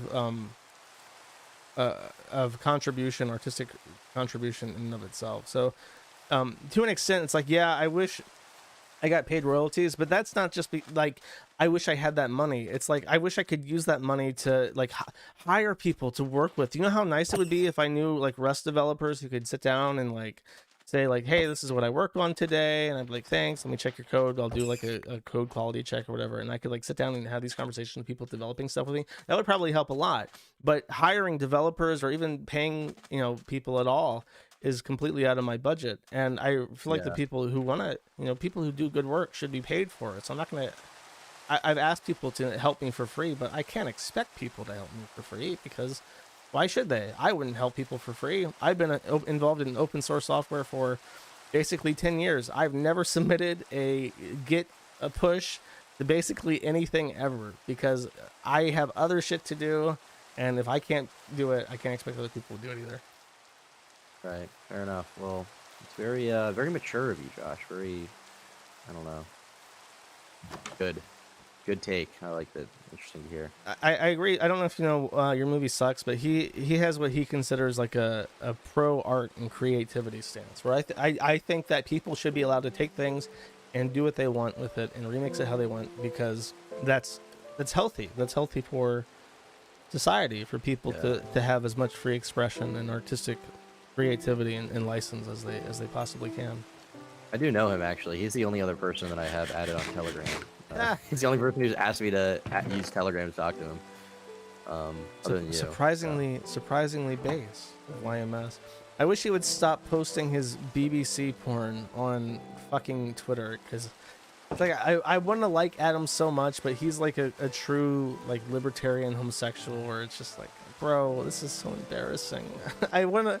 You can just ignore the BBC stuff, and just, you know, I just like, I'm not homophobic really, but I don't want to see that, so I just ignore it. And I just like, when I used to talk to him on my old Twitter before I got it suspended. I just wish more than anything that there were more people who I liked and who I saw eye to eye with on more things, who I could respect personally, who weren't posting themselves getting fucked in the ass by black men on Twitter. It's like, why is there nobody out there like me who is like me? Why is it always like, here's a fun question. Why is the racism community so diverse? Why is it gotta be? Why is the racism community so diverse? The racism community is the most diverse place. Is there a racism community? I'm a proud card-carrying member of the racism community. Many of my fans are too. Okay. And why is it so diverse? I mean, probably just because like racism is kind of shunned, so people who are racist have to just cling together. What a retarded conversation that you just got me into. I'm sure this will look really great when it's clipped everywhere. I mean, you look at the Keffels community. You look at the people of gender, and they're all very similar. They all say the exact same things. They all believe the exact same things. They look exactly alike, with some minor disablement separating them in distinction. And you're like, you look at the racism community, and you've got all sorts of people, all walks of life, gay, straight, of different religions, hating each other for a plethora of different, very well researched reasons. And you're thinking, wow, what a beautiful world these racists are. And then you look at the people of gender, and it's just like they're marching in goose step. and down the alley, like for the cause. And it's like, oh, this sounds like the racism community is more progressive and diverse these days than people of gender. It truly is. There you go, Josh. There you go. How heartwarming and wholesome Chungus 100 moment. W Riz.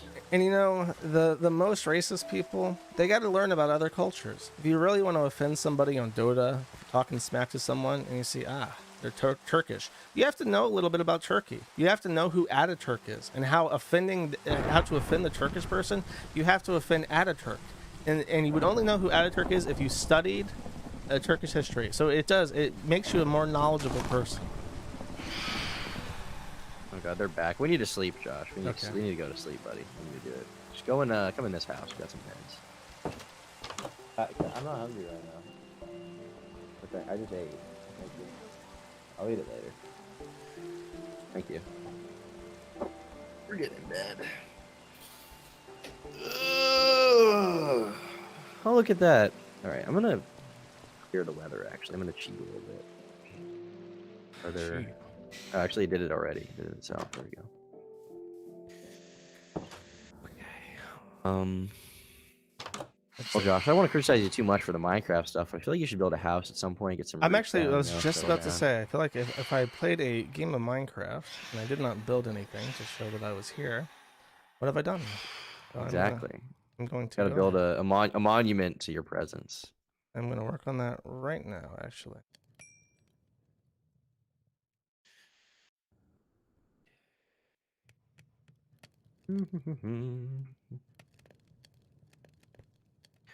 Oh shit! We're watching. I haven't checked the live count. There's 1,200 people watching. On your stream? I think this is my most viewed stream ever. Yeah. I guess I'm a little bit. I think the flamenco one came close. That was like 1,000. Oh god, it's embarrassing. I think. How do I make bricks? Do I have to use smooth stone for the bricks? That's right? I have to use smooth stone. I think so. Yeah. All right, I got confused. My boomer brain. If you look in the recipe book, like if you go on crafting table and click the book, and then type in what you want, like brick, then it'll tell you how. Tell you what you need. I don't really add a cobblestone. Put it in there. In here, there is some. There we go.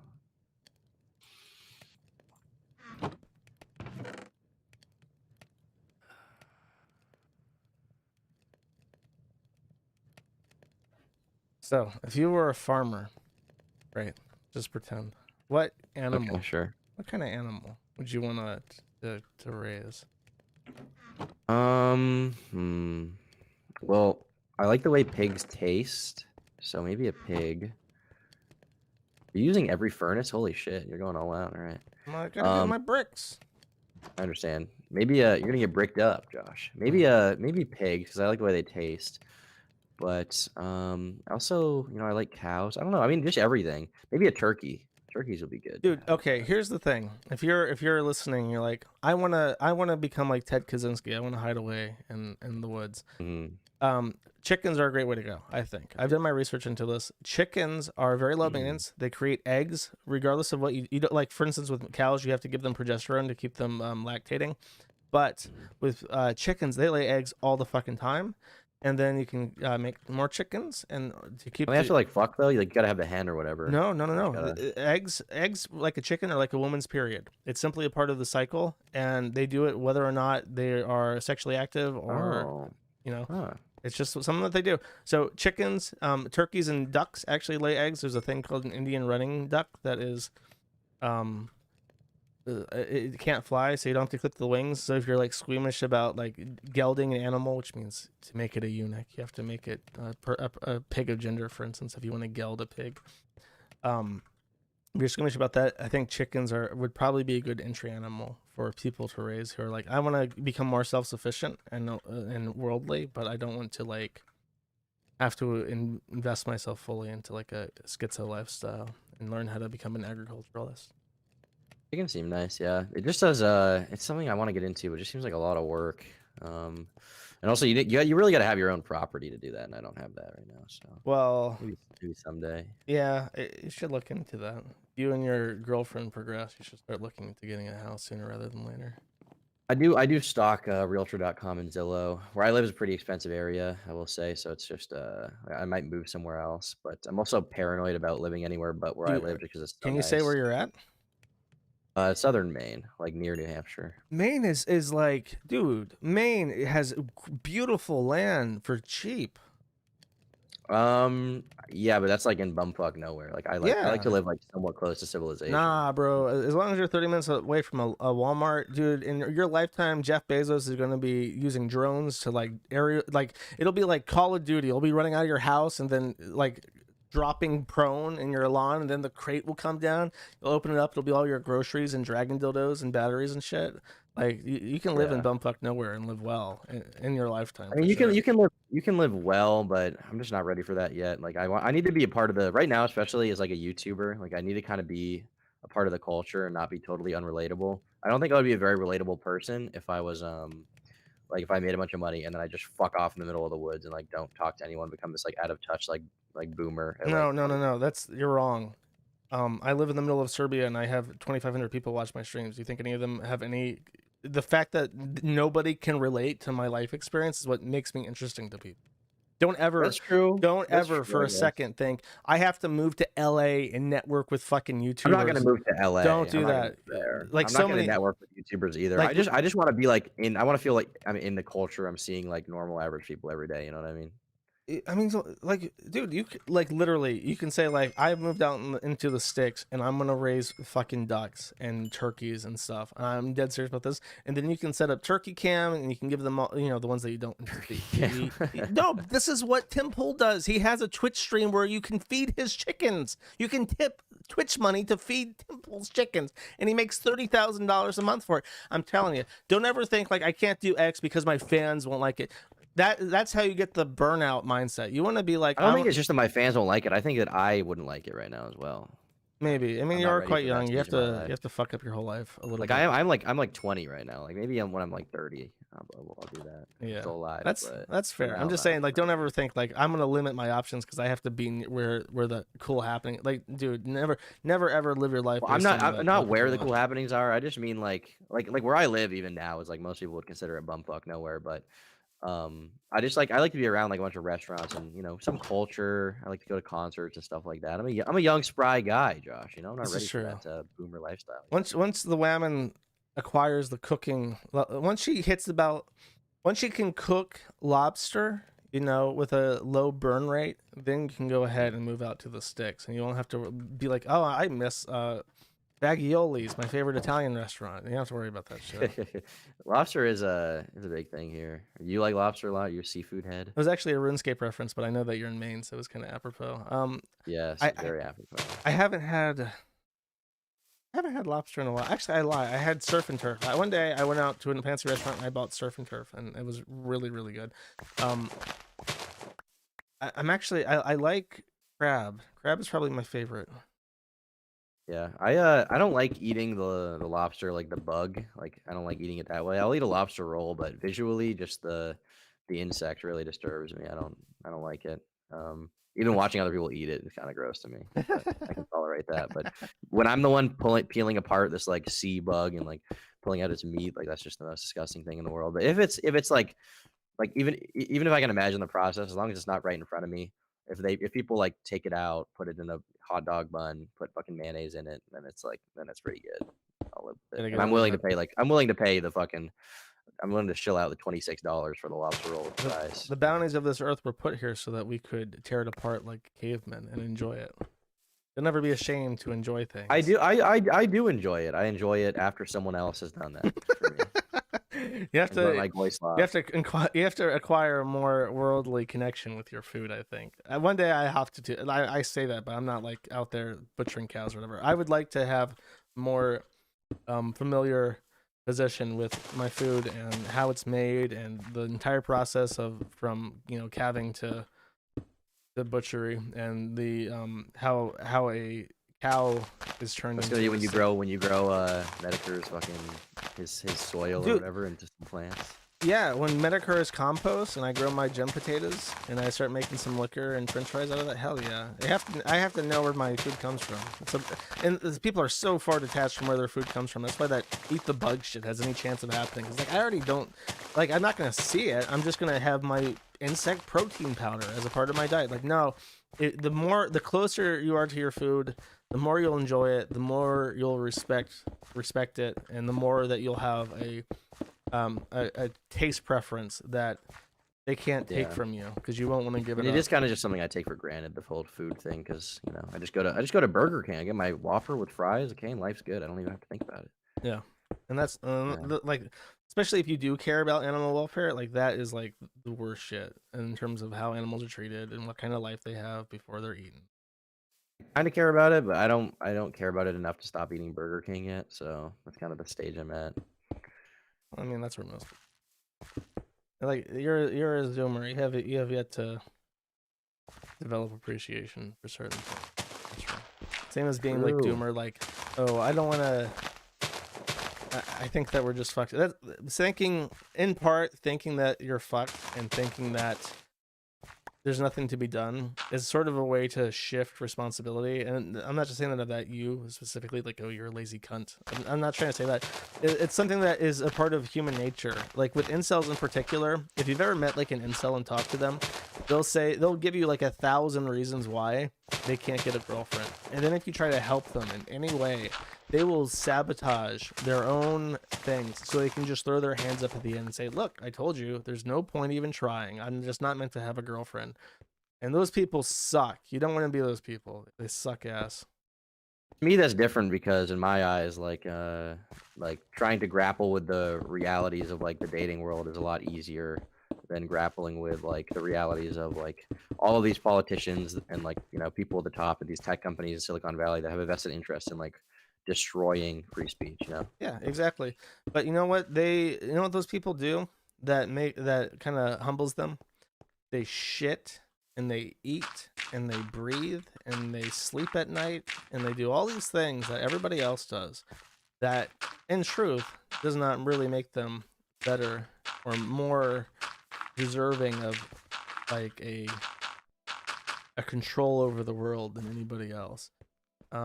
And I see no reason to simply be speechless as they do whatever they want. Because, yeah, Jeff Bezos is really, really rich right now. But you know what could take that away? Basically anything. He could trip getting out of bed, tumble down the stairs, and fucking break his neck. And then all his money will another second buy, right? And that's all of them. True. They are only human. I already have a shovel.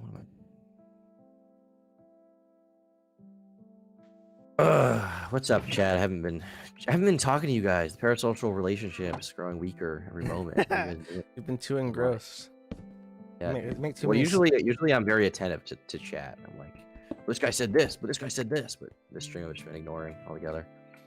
Probably is the best way to go about it. I feel like most streamers don't read a chat the whole time, but I don't know. You want to engage chat a little bit, because it's nice. I've been in the audience before. Before I started streaming, I was in the audience of other people, and Who are you watching? Like Medicare?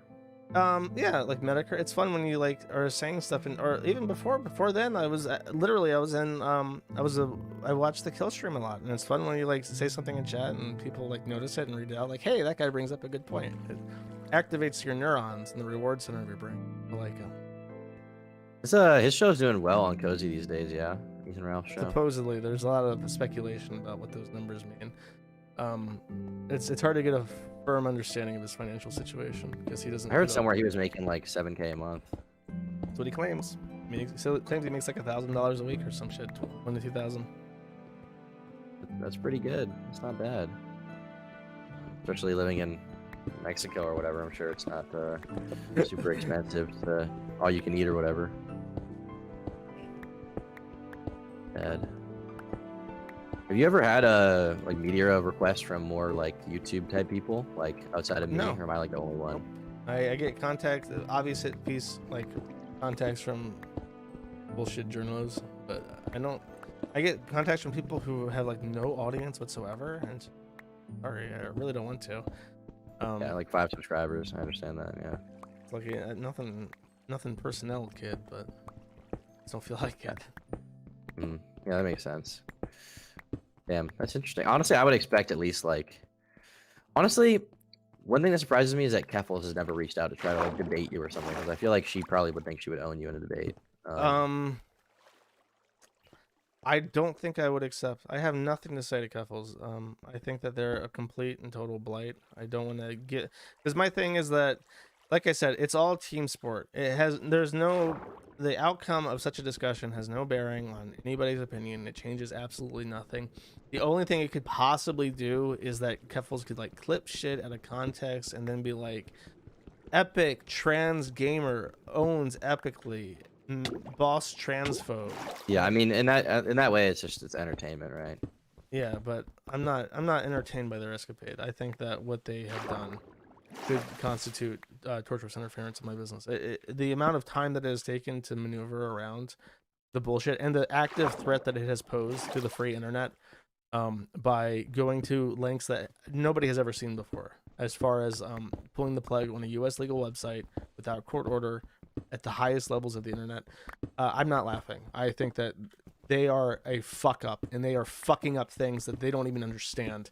And if the government was allowed, if the private companies were allowed that level of control over what we see day to day, the implications of that would make your fucking skin crawl. And they just don't care, because they sit there and they jerk off to anime and they jerk off to their own image when they're wearing a dress, and they don't give a fuck about what it actually means to other people, because they have no investment in the future.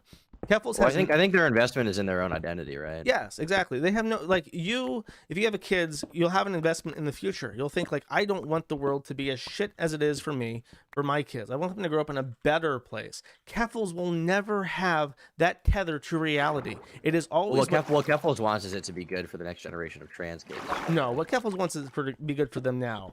The whole shit about trans kids and sticking up for trans kids, that's literally just sucking their own dick, saying, I'm such a hero. I'm such a fucking hero for people. Respect me. Love me. Watch my streams. Give me money. It has nothing to do with standing up for people who are underprivileged. The thing is, I think Keffals is very self-interested and like disingenuous, but I also think she probably wants like the best for most trans people, you know? You don't think at all? You think it's all a grift? I don't. I think that Keffals would personally wrap their hands around the neck of a trans person and snap it if it meant that they would get 10 more viewers on Twitch every day. Damn, that's brutal, Josh. That's very brutal. Maybe. Hoping that she'll still talk to me after this conversation, because I have a feeling she won't, but you know, she did reach out, so you know, I'll do it. I will have the conversation. I mean, yeah, go for it. But I'm telling you that it's pure entertainment. It's Jerry Springer. At the end, I'll be like, turkey, because that's all that's going on. There is no higher intellect going on. There's no mind changing. There's no gears grinding. It's just like, watch YouTuber and Twitch talk about girl dick and what is really the good thing about the girl dick, or if the girl dick is not actually the good thingy. And that's like, that's it. Yeah, I guess, but you know, for my own personal interest, like even if the audience doesn't get that much out of it, like in terms of like intellectualism, like I would like to at least, like if I have this opportunity to speak to someone who I disagree with, like I feel like I should at least try, you know, like even with someone like you, like I didn't convince you of anything in this conversation, but I did like get insight, you know. Well, I mean, what are you trying to convince me of? Do you have an opinion that you want to? Well, I expressed my opinion of like, you know, like I mean, we talked about the doxing stuff. I mean, I didn't expect you to move on any of that, but I was just like talking about how like, you know, it's probably bad that people get doxed, and I don't like, you know, I don't think that's cool, and I don't think Dream deserves to be doxed. And if I was running your website, like I probably would be like, okay, Dream, you can't be doxed. Corpse Husband, you can't be doxed. You know what I mean? I mean, imagine there are several thousand, tens of thousands of website or threads on the forum. Do you know how swamped with? And then think about it. Right now, the message is, I will not remove information without a court order. That's it. That's my stance. Very simple. Imagine if you had to actually litigate it. You had to put on, you know. And that's fair. I mean, that's totally fair in practice, but in terms of outcome, like, I just think it's a bad thing to happen on your site. Not like, once, never has anyone ever told me, any ISP, fucking Cloudflare, the police of whatever the fuck, hey guy, you know, your website, some iffy stuff, but if you just didn't post addresses in particular, then we could host your website. Never, not once, no ISP, no service has ever drawn the line in anything and explicitly outlined what they were unhappy with. What they're unhappy with is people complaining. They don't want people like Keffals and Liz Fong Jones throwing a fit on social media. That's all they give a fuck about. The doxing thing is literally just like a moral stance. That's what the companies care about, of course. Yeah. I mean, they care about the bottom line. That's what I'm saying, like YouTube. But you say, like, as far as, like, you know, if that's what you want out of your community, that's fine. That's up to you for what you're running. But don't think like it would make things easier for me. I'm purposefully making my life harder because I allowed that. It would probably make your life. It would make your life harder, I think, to do that. But like, again, if it gets legislated, if the U.S. says, okay, well, we're going to improve data privacy and we're going to make it so that you have some control over what marketers can sell about you, kind of like in the EU.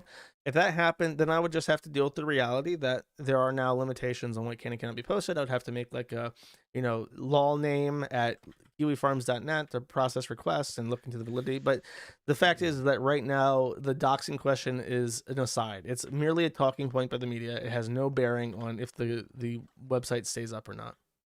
Okay. And one thing you talk about a lot in terms of the law is Section 230. I know there's a court case right now going on. I think it's Gonzalez versus, is it YouTube? Or Google. I believe the case is over seeing like hateful videos on YouTube and trying to hold YouTube responsible. And I believe it would set some kind of precedent about Section 230. It's something you talk about a lot. I've never heard of this case. I imagine that it will not go anywhere. I think it's at the Supreme Court, I think, or something like that. If you want to send me a link, but I've not heard of this at all. Section 230, in brief, as quickly as possible. There is a law on the books that has been around since the 1990s. And basically what happened is that back in the day, it used to be that no matter what was posted on your services, you could not be liable for shit other people said, which has an unintended consequence of making it that if copyright infringement was permitted and you hosted like copies of movies and shit, then there was nothing that a copyright holder could do to take down piracy. So they made Section 230, which basically says that they can they made the DMCA to get around that, but Section 230 was before that, and that created like a loophole where I died, where people. I sent you a link, by the way, just to the Google blog about the future of the internet, and it's about the court case specifically. I might steal some shit in your house because I lost my stuff. Feel free, buddy. Listen, it's all about sharing here. What's mine is yours. So actually, let me just walk it back. I'll restart. Section 230 is a law that says a service provider, which means Kiwi Farms, the host of Kiwi Farms, the internet service providers, the domain registrar, cannot be held civilly liable for any claim, any kind of civil case that arose from content posted by an end user of that service. So John Doe goes to Kiwi Farms, says something that's demonstrably not true, sparks a defamation case. You must sue John Doe. You cannot sue me. You cannot sue my host. You cannot sue the internet service providers that I use. This is a very good law. The other part of Section 230 is the second paragraph that says, no service provider shall be held liable for damages that arise for removing content. So if I remove John Doe's post and that somehow causes him injury, he cannot sue me for removing it. And this is the contention, because YouTube, when they take down people's channels, when they ban people from AdSense, when they remove you from Google index search, when they do all this shit to fuck with you, it causes real demonstrable financial harm that you can prove in court. But Section 230 immunizes them from any consequences, any legal consequences of the damage they inflict. So for instance, if you are a gun store, you run a store, it's called Sneed's Feed and Seed, but you also sell guns. Facebook can deny you the ability to run advertisements at any time. They can say, well, we don't like the fact that you sell guns. And then if most of your new customers are coming in from Facebook ads, then you're injured by this damage. But because Section 230 second paragraph, that you cannot sue them for those damages. You can't challenge their decision to remove content at all. So without it, it would get rid of it would greatly harm sites that have user-generated content like YouTube, right? Which obviously so many people upload to YouTube. There's no way for them to police all of that and make sure it's all not hate speech or whatever, right? Correct. Like the fact is that without Section 230, the first paragraph, it would necessitate artificial intelligence for any sufficiently large platform. So if you think YouTube's policies suck now, wait until there's AI bots that are policing hate speech or whatever they think to be hate speech. Like, this stream would already be taken down because the bot would definitely hear some combination of something I said and be like, beep, boop, this is offensive to someone probably, and then they would take it down. Are there a lot of parties trying to repeal Section 230 right now? Yes, it's a complicated thing. Section 230 is always under fire because a lot of people want to sue big companies for damages that small fries create on them. Specifically, major media platforms that want to hold websites that in any way facilitate piracy, even indirectly. They want to hold them liable for that kind of stuff. So it is a big deal. Protecting Section 230 is important. If they want to remove the second paragraph where things they can't be held liable for deleting stuff, that would also be good. But the thing is, I don't know if they can accomplish such a sophisticated undertaking without completely fucking everything up in the process. Yeah. Okay. Well, hopefully that doesn't get repealed because that would suck. That would really, really, really, really, really suck. I want to read a little bit of this case I sent you a link to. In February, the Supreme Court will hear arguments in Gonzalez versus Google, and its decision could radically alter the ways that Americans use the internet. The case centers on Section 230 of the Communications Decency Act, blah, blah, blah. Talk about what it means. And basically they're saying that if the Supreme Court were to change the widely accepted application of Section 230, it would result in a digital experience for everyone that reflects the exact opposite of Congress's legislative intent. It would impede access to information, limit free expression, hurt the economy, and leave consumers more vulnerable to harmful online content. Don't take our word for it. A broad cross-section of experts, academics, organizations, and businesses from across America also recognize the importance of Section 230. I guess there's no details on the case here, unfortunately, but I kind of want to figure out what it is. Yeah, if you know, I would be interested. We go to the news tab. Google claims Supreme Court would transfer the internet for worse. Fight over big tech looms in U.S. Supreme Court, or maybe this one from VOA News. Can you like search the term that case EFF, the letters EFF? They will have a very good breakdown. Oh yeah, actually I donated to them recently. They gave me a T-shirt. Ooh, Google. That's nice. They hate me, but I still support them. I don't care. There we go. EFF amicus brief. Oh, this is like a court thing. I don't want to read this. Here we blog. It doesn't look like they put out like a real article about it. They just put out this like court document or something. So it's okay. I'll pause. Google versus Gonzalez. Oh, this is in the European Union. Battle for online speech moved to U.S. courts 2022 review. Okay, here it is. Gonzalez v. Google, docket 21-11333 is a pending case at the Supreme Court of the United States, which deals with the question of whether or not recommender systems are covered by liability exemptions under Section 230 of the Telecommunications Decency Act in dealing with terrorism-related content posted by users hosted on their servers. The case was granted certiorari alongside another Section 230 and terrorism-related case, Twitter Inc. versus Tamim. So I think recommender systems would be the algorithm, yeah. Yeah, I think that this is saying like, should Google be held reliable for recommending content? Like if you say like, oh, I'm vibing out to this ISIS video, this like the Swinging Swords ISIS anthem. I really recommend more, right? Yeah, they'll be like, do you want to watch this video by like ISIS propagandists, like on the side? Should Google be held liable for that? I would say no, because that means that Google would have to create some fucking system to figure out what to recommend, and I don't think that they should. I think that they should recommend videos I want to fucking see, not Black trans creators of the month. I don't want to see that. I would prefer to see the ISIS videos. Thank you very much. So that's it. Section 230 in general should not be repealed or modified. I don't know why the court case started, but I can't seem to figure it out from a quick Google search on stream. Who's Gonzalez? Who's this? Speedy the rat? I love that guy.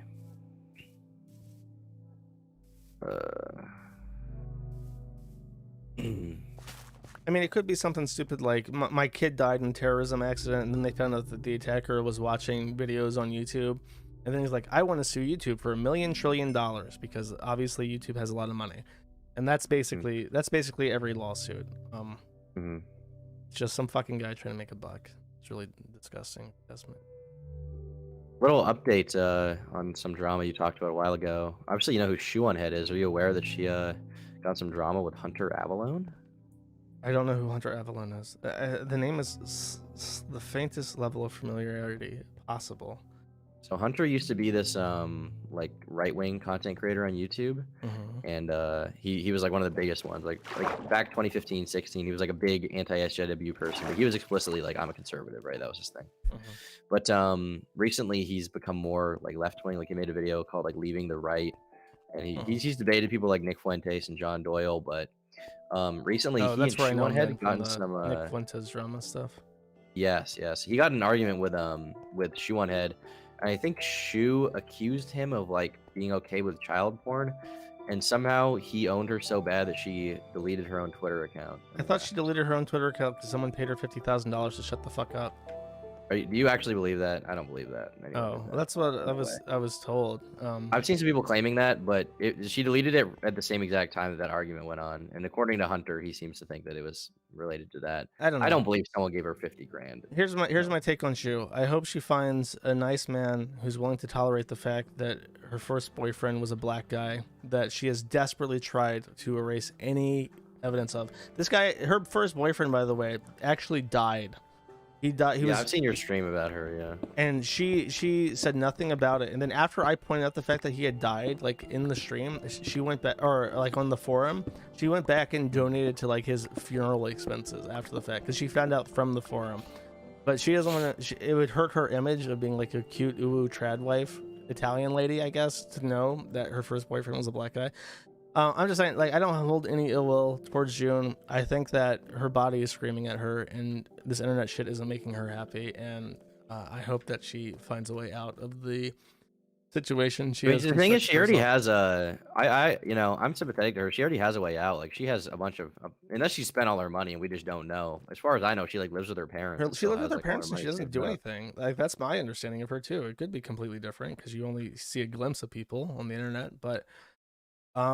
Well, that's what I'm saying. Like, she has an out. Like, if she finds a man, like, she has enough to financially support them and start a family for years, you know? Yeah, for sure. I don't know. I really don't know.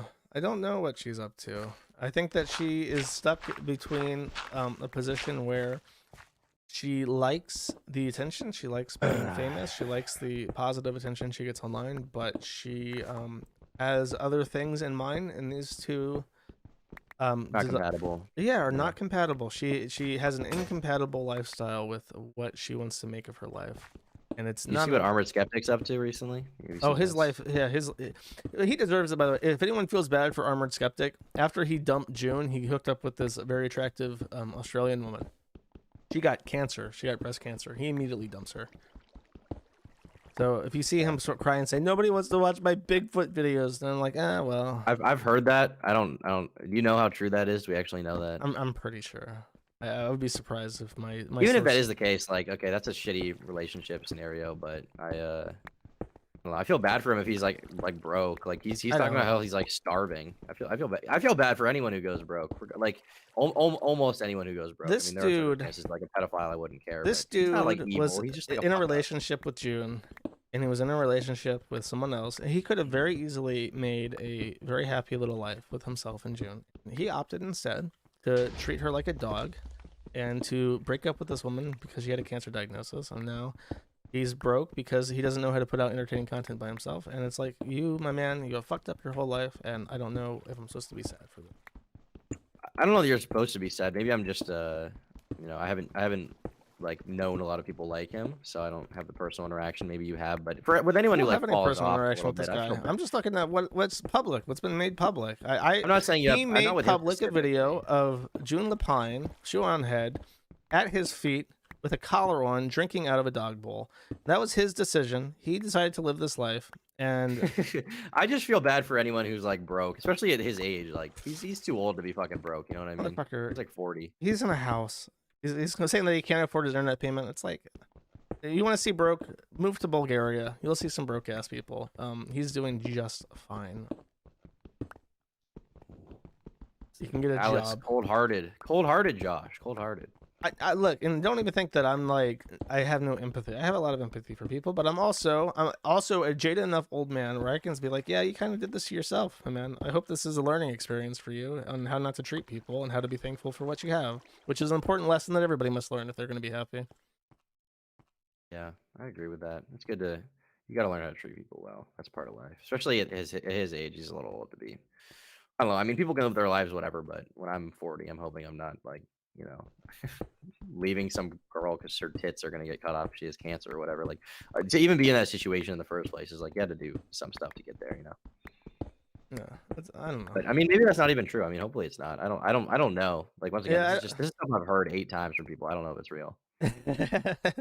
And the thing is, it's like I hear a lot of stuff, and I try to assume that it might be a joke, whatever. I'm so often disappointed by how it's not. I try to assume the best, and it's always the worst. I'm never proven right. Yeah. Well. Yeah. You gotta try though. You gotta try. Can't always assume the worst of people. It's a balance. Try your best. You have to balance your naivete, your desired level of naivete, with realism, so that you don't hurt yourself in the process of just assuming the best out of people who, especially people who are close to you. You don't want to make friends with fucking losers. Yeah, that's true. Well, that's something I've become aware of. I've talked about on stream, like just not being friends with people who are, soul sucks, detriments to your life. That's it's a little Sam Hyde advice probably I've taken, but it's good to not. Be careful with Sam Hyde advice. That guy is crazy. He has good he has good, especially art related advice, and some of his life advice is good. Yeah, but I don't know. I think he's crazy. I wouldn't want to be Sam Hyde. Is my point. And some people might laugh at that. Sam Hyde is like so famous, and he is $1 million trillion and yada yada. I don't want to be Sam Hyde. I'm not envious of the man. I think that some of what he's done is very funny, but definitely not thinking like, damn, I wish I could wake up and be Sam Hyde tomorrow. Well, I don't wake up and wish I could be him. I just think that he has some decent advice now and then. You know what I mean? Like everybody has decent advice. That's another thing. Here's another skill that you have to learn eventually. Is everybody, not just you, but people in general. One of the main things that I had to learn in hosting my forum is how not only to find advice, but how to discern good advice from bad advice. Because you'd be surprised at how good advice comes from unlikely sources if you really think it over. But good advice or bad advice also comes from good sources, and you have to make a judgment call as part of being an adult on who's actually worth paying attention to. You don't want to shut out all advice, and you don't want to blindly listen to people either and assume, oh well, he's successful, so he must know something that I don't. Or at least I wouldn't say that. I just think that like sometimes when someone says something and has more experience than you, like you shouldn't live your life totally based off of it, but it might come in handy to just think about it a little bit. Yeah. Consider it. Yeah. Always, you can think about whatever. I mean, I'm not saying I'm not one of these people that's like he's my internet dad or whatever, which is a phenomenon a lot of people seem to have because I have an actual dad who gave me advice. Ooh, lucky boy. That's a modern luxury, Yeah, apparently I've been told that. I mean, I think I just come from a nice area, like upper middle class white people. So all the families are just together. Not a lot of divorces. Like Maine things are just good. I think Maine is 98% white. 95.4. A bit problematic. I mean, I just had a nice childhood. I don't know what to say. I don't think it's necessarily related to that. But no comment, dude. No comment. Had a good childhood. Don't make it a racist thing. Make it a racist thing, Josh. Okay, I know you want to. Try not to. We're not gonna let you. Maine is wholesome. Okay, we're nice. I cannot find any coal to save my life. I'm over here trying to burn all the coal I can. I just can't find any. Okay, yo, go out. What's up? What's up? Oh. Oh my god, okay. Hey, girlfriend, can you make me food? No, I want grilled cheese. Nutrition. I think we do. We have the Italian bread or whatever. Yeah. There's like 3 slices left maybe. Just make me like 1 grilled cheese and then we can go grocery shopping after I'm done on stream. Someone says Josh Moon is poopy. Will you address these allegations? What is your chat like, by the way? I'm only looking at mine. Does your chat hate me? Do they think I'm like an insane person?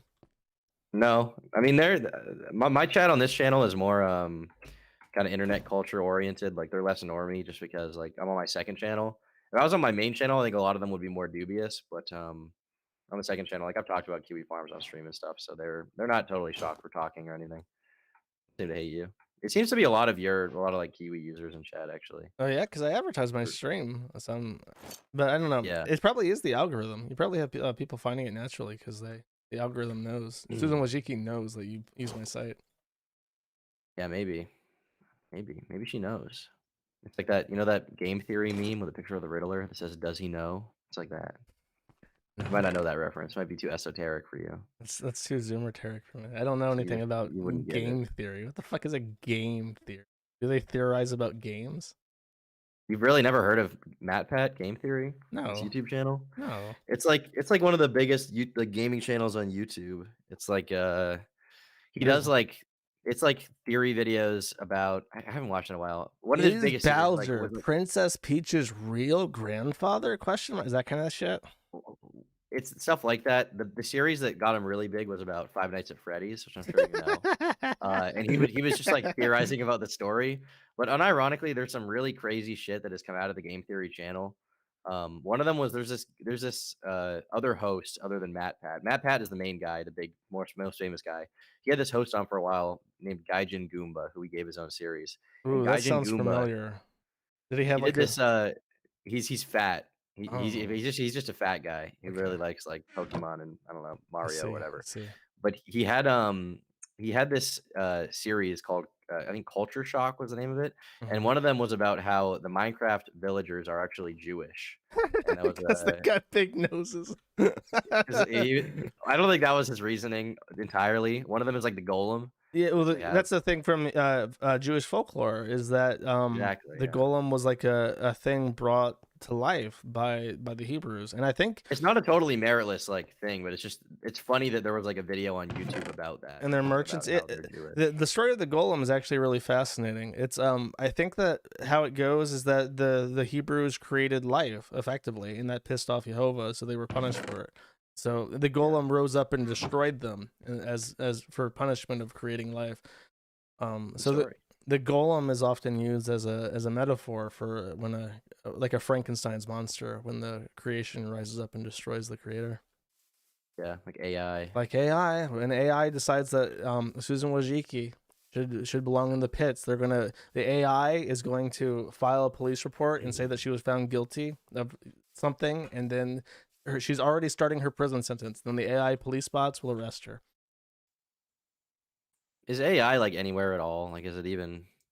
When you talk about AI, you usually talk about machine learning, and machine learning is very impressive. But it's mostly a surveillance apparatus. It's mostly like recognizing faces. The Chinese use it extensively. The Chinese government has street like cameras on every street corner. Nobody watches these, but they go through the program.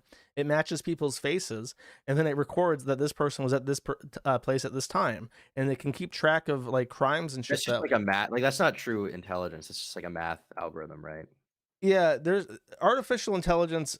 It's impossible to say if even such a thing is possible, because if you let's say you took me and you put me on a computer and it could replicate this conversation to its completion without a hitch.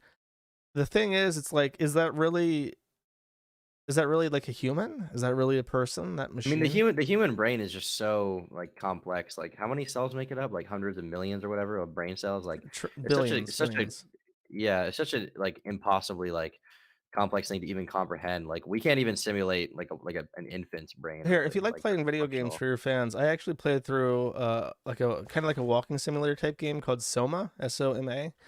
Soma is the Latin word for life, and it kind of touches on this concept of what is life in this sort of artificial intelligence, where the line between life and artificial intelligence is blurred. If you have an interest in this topic, you might enjoy that game, and your audience may also enjoy. Check out Soma. Any other media recommendations? I looked at your music playlist and I saw a Slipknot song, and I was very pleased. My music list is very eclectic. I like to add stuff over basically decades to that list. That's the only Slipknot song I like. One time on your stream, you talked about liking "Rollin'" by Limp Bizkit because your mom used to listen to it. That's Oh hell very yeah! white trash. I respect it. Hot dog water and the Flavored chocolate. water, Yeah, yes. right. Chocolate starfish and hot dog flavored water. Fire album. Nice. I do like that. I like media. Well, there's a book. I don't even know I don't know if I want to bully you with this book suggestion. I think Go ahead, bully me. So there's a doctor out there, Dr. Theodore Kaczynski. Ted. Oh my god. And he wrote a book called Industrial Society and Its Future. And if you are ever interested in especially literature written by eclectic authors, you may enjoy Dr. Theodore Kaczynski's essay, Industrial Society and Its Future. I'm aware of, yeah. Are you aware of Mr. Kaczynski? He's a mathematician. He's very famous, actually. Yeah, I know who he is. Yeah, I'm aware of his other work in the detonation field. Pyrotechnics. Pyrotechnics is yeah, pyrotechnics. There you go. Yeah, I'm aware of his work. Yeah, you're doing yourself a lot of favors on this stream, talking about the racism community. I'm not here to impress anybody. I genuinely suggest that, but it's not even a joke. The things that he talks about are very prescient. He makes a point about things that you're not allowed to talk about, but he explains why you're not allowed to talk about them. It's not a book that I mean, it might, but it doesn't actively call for violence. It's very, very interesting. And if you are someone who's interested in, especially like abnormal psychology and weirdos and stuff, Ted Kaczynski was an interesting person. And he wrote a thing that he was very passionate about and had a clear, rational through thought on why he thought the way that he did. And some of it you read and you're like, wow, I can't believe that somebody wrote this in like the 70s. It feels impossible that someone could have written this in the 70s. If you are brave enough, can you teleport me to I read a little bit of a book recently. I haven't read in a long time. Sorry, what's up? Can you teleport me to you? I've lost myself. Lost yourself? Yeah, I can teleport you. TP. What a retarded name you have on Minecraft. American Diaspora? That's not retarded. Just make your name like Poop Butt or something cool like that. But there's a million Poop Butts. Make it WKiwi. WKiwi. Then I get banned by Microsoft because this isn't a single player game anymore. Oh yeah, that's true. You would be banned probably. Actually, technically, now that your name's on stream, they might ban your account anyway. That's okay. I've only had it since 2011. Yeah. Do you play Minecraft at all? I assume not, because you were trying to figure out how to install it, I think. No, I've installed it every so often. I played it with my cousins when I was younger. I still had cousins. There you go. I've had this question about, there's this picture of you that I like a lot in like a striped shirt. From, I think it was when you were working with 8chan. Can you explain that experience of working with 8chan and what that was like? It was very stressful. Your job? Basically, I was invited. Okay, this is a long story. I'll start at the beginning. When the Kiwi Farms was very, very new, we had a thread on WizardChan. WizardChan was an image board ran by incels for incel. Frederick Brennan, the crippled guy that ran 8chan, was the head wizard of WizardChan. He was an incel. We had a thread on WizardChan, and we made fun of the wizards. And Frederick joined the site directly, and he talked to me for a bit, and he said, he didn't have any ill will. And we weren't really friends, but we kind of had like an understanding. We got along just fine. And then at a certain point, he decides. Actually, what happens is he gets a girlfriend and he has sex, and this is the ultimate betrayal to the wizards. So he ends up getting ousted from his position as head mage, right? Yeah. And then he boots up another project, which of course is an image board, and this time it's Reddit meets 4chan. It's his words, not mine, and that was 8chan.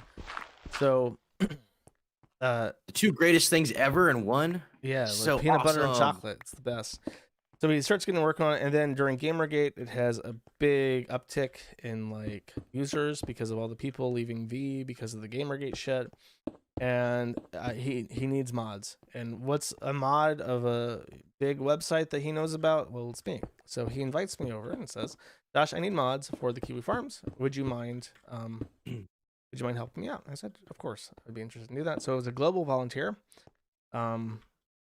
And while I was a global volunteer, there were moderation issues related to Gamergate where I had to do a lot of manual moderation. And I thought I could make these tools better. So I did. I submitted work to 8chan to improve the moderation tools. And then while working on it, I realized 8chan software sucks. And I said, Frederick, we can take this and we can rebuild it and we can make it better. And he took a little persuading, but after a while he saw the light. He said, that's right, we need Infinity Next. So I started working on Infinity Next. 8chan got acquired by the guy who took over, Jim Watkins, the guy who's now the QAnon guy.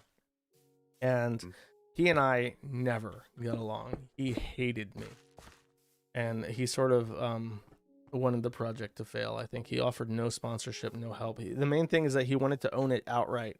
And I told him I already crowdfunded $12,000 for a open license, and I don't even think it's legal for me to close the license now. And it's like to be honest, I don't even want to.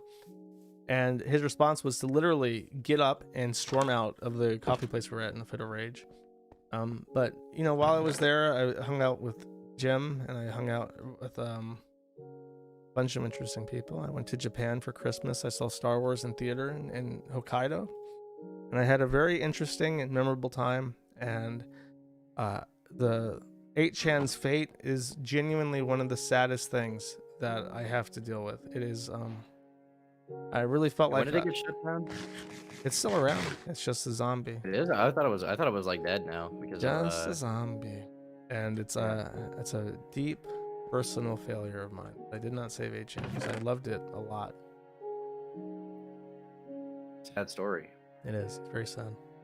It involves Gamergate. I was curious about your thoughts on Gamergate, because Gamergate was like, that happened right before I was really online. Like, I really came online like 2015, 16 when I was like 14. So Gamergate was right before my kind of time. And I kind of understand it, but I don't totally understand it. And I'm just kind of curious what your impression of what happened there was, because you've talked about it a little bit and how you think that it was kind of the origin of cancel culture. It was, because what happened is it started over a game thing. Like Zoe Quinn put out a game. It was basically just a website that you could click through, choose your own adventure type thing. Very, very primitive. Not really what most people would consider a video game. But it won all these awards for like best indie game. And it came out that Zoe Quinn was fucking the guys who were involved in all these publications, and she got best indie game because they were fucking her. And it kind of shocked people that the media is lying. Even you know, it's a small world. Media, right? The game media, it's just lying to people because for stupid shit. And people at the time, they held up the media in such high esteem. They broke all the leaked papers by Snowden and WikiLeaks, and then there, you know, all these great undercover investigations that people remember the media doing, and people just assume the media is, you know, the fourth pillar of our democratic society. It's important that we have these companies that are publishing stories and financing investigation.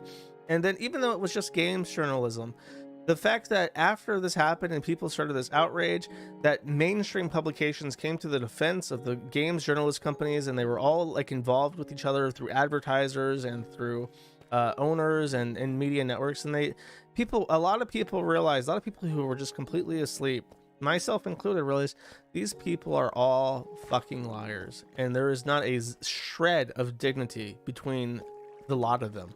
And that was sort of Gamergate, and that's why it became like this big thing, because a lot of people were just like, wait a second, if I've been lied to my entire life about something as stupid as this, what else have I been lied to? And when you start asking questions like that, it leads you down a dark hole that you don't ever come out of. But how would that be the origin of cancel culture? Is it because of what people did to the journalists, or? Well, they started it. They wanted these publications to hurt. So what did they do? They went after all the financial aspects. They emailed the fuck out of all their advertisers and ad networks. They went after individual companies that were sponsoring Kotaku, and the end result is that their advertisers left in droves, and Kotaku went bankrupt. Right. And now that's just what everyone does. And that was kind of that was like a right wing movement though, or like at least not, it wasn't left wing, it was more sort of, you know, of that ilk, right? Gamergate. Yeah, it was definitely, it was more like Mr. Mediker, he was more right wing. Yeah, it's hard to it's really hard to put like a definition to because it was just games. It was literally just games. There's this really but it was like a big part of it was like anti-identity politics in games. Yes, because it was a lot of stuff. It's hard to say Gamergate was X because to everybody it meant something completely different. Ultimately. Yeah. Okay. What was it to you? It was like a waking up moment of like, well, these journalists are liars and they need to me it was a big fucking problem because I had to keep here's what this is what got me to start developing for 8chan was that Gamergate had this image war. They wanted to say we're not like a harassment campaign. We're just trying to get ethics in games journalism. So the Gamergate board owner did not allow doxing. And then Zoe Quinn got doxed on another board that was called like War or something, and that was just like a complete. This is like an all-chan. Is that what this is? This is on 8chan. So the /GG board did not allow doxing. Zoe Quinn got doxed on GG. It got deleted immediately. But then the guy reposted the information to a different board, and I was the GVol on the only one awake at the time. And 600 plus reports came in on this one post on War saying, "Guys, Gamergaters, we got to rally around to report and flag down this dox because we have to protect our image." And I just rejected. I had to go one by one over hours and reject these reports one after the others. And then I put out like a cap-coded statement like there is no rule against dox on 8chan. And this got reported on as like evil 8chan Gamergate website attack. Zoe Quinn wants to murder her, and that's how that got started. So the first contribution I ever made to 8chan was a way to dismiss all reports on one post, so that I would never have to go through and click 600 fucking dismiss buttons again. Thank you. Damn.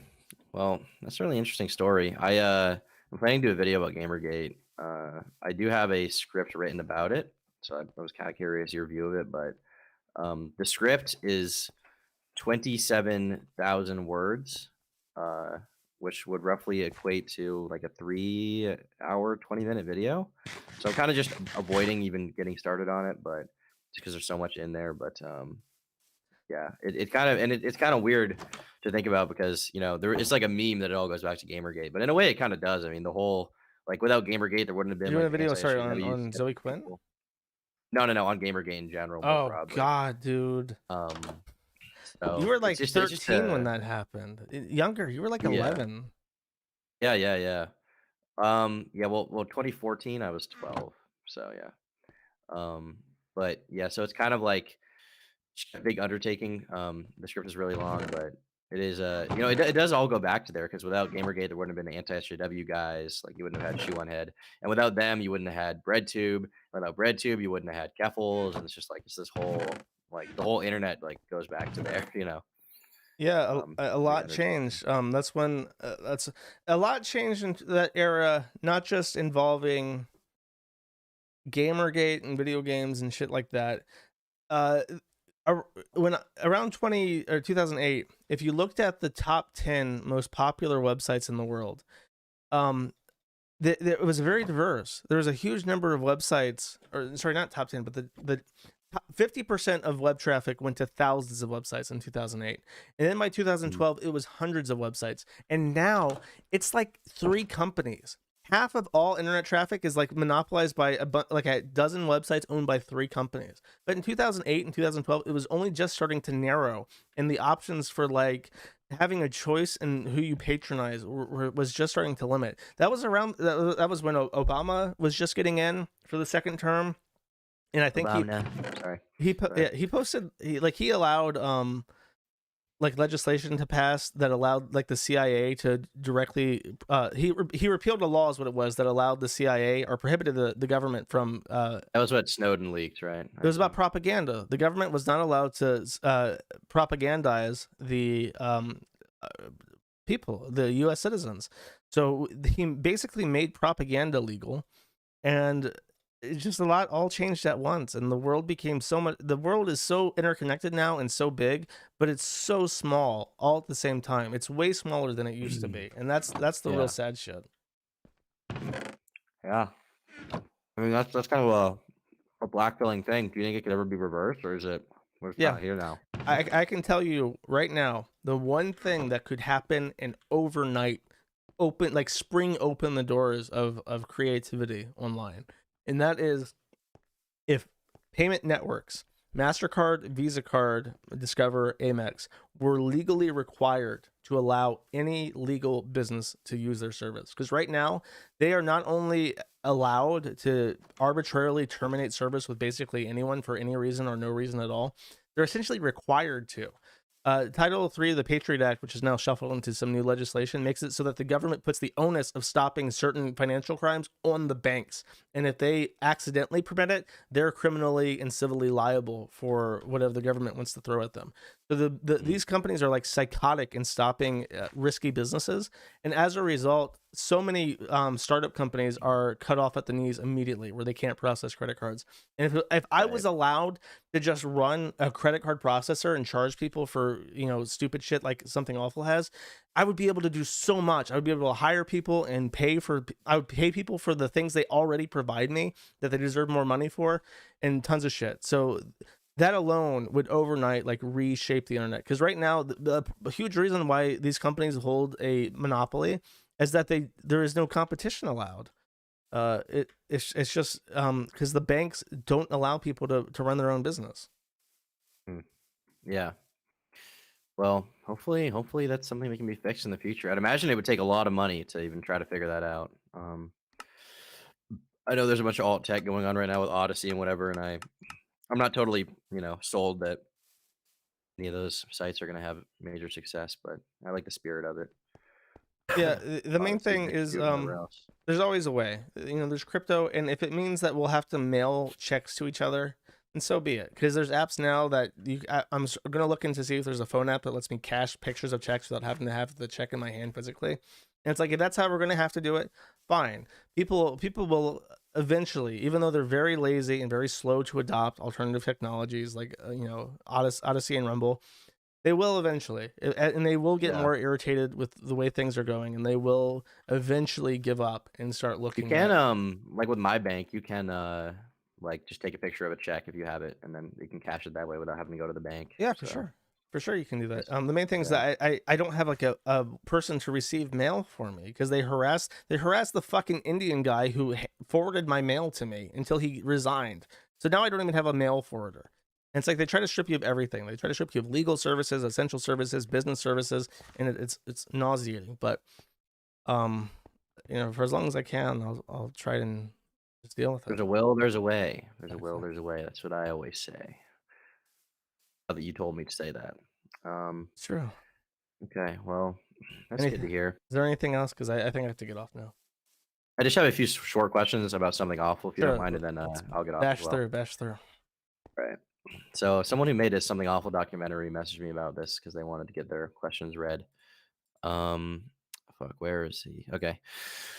You mentioned offering to help Low Tax with a site and even being in calls with them before. What were those like, and how did that relationship start and end? I guess I forgot about this.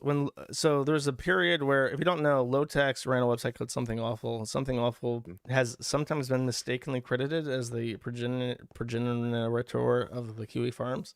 It's not directly. I think Bad Spot was a goon, but that's about as far. Maybe Blockland Forums, which has more of the vibe that I think the site's taken on, but that it was a goon. Anyways, Something Awful was going through a period briefly where basically Low Tax was a pillhead. He was a lazy piece of shit, worthless pillhead, and his mods had taken over his site for him. But because he got to collect the money, he didn't really care.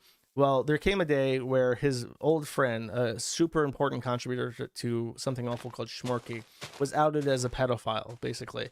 And Shmorky was someone that Low Tax had to let his daughter around when she was a very little girl. So this was something that was very personal to him, angered him deeply. And the issue was, Shmorky was non-binary. So people were like, whoa, goons, fellow goons, we can't make fun of this.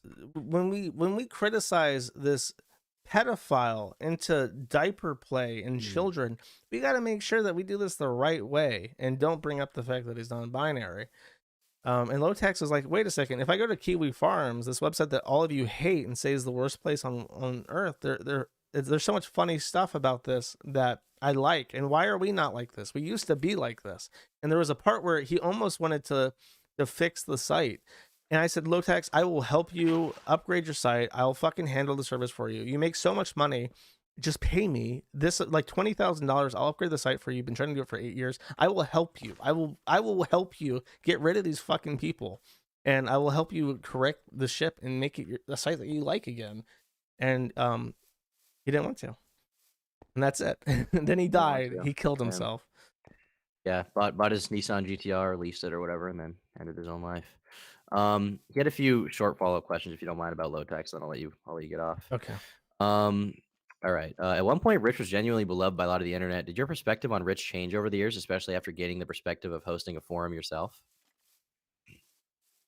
So the issue is I don't know too much about him. There were some things early on in the forum that I tried to copy from Something Awful.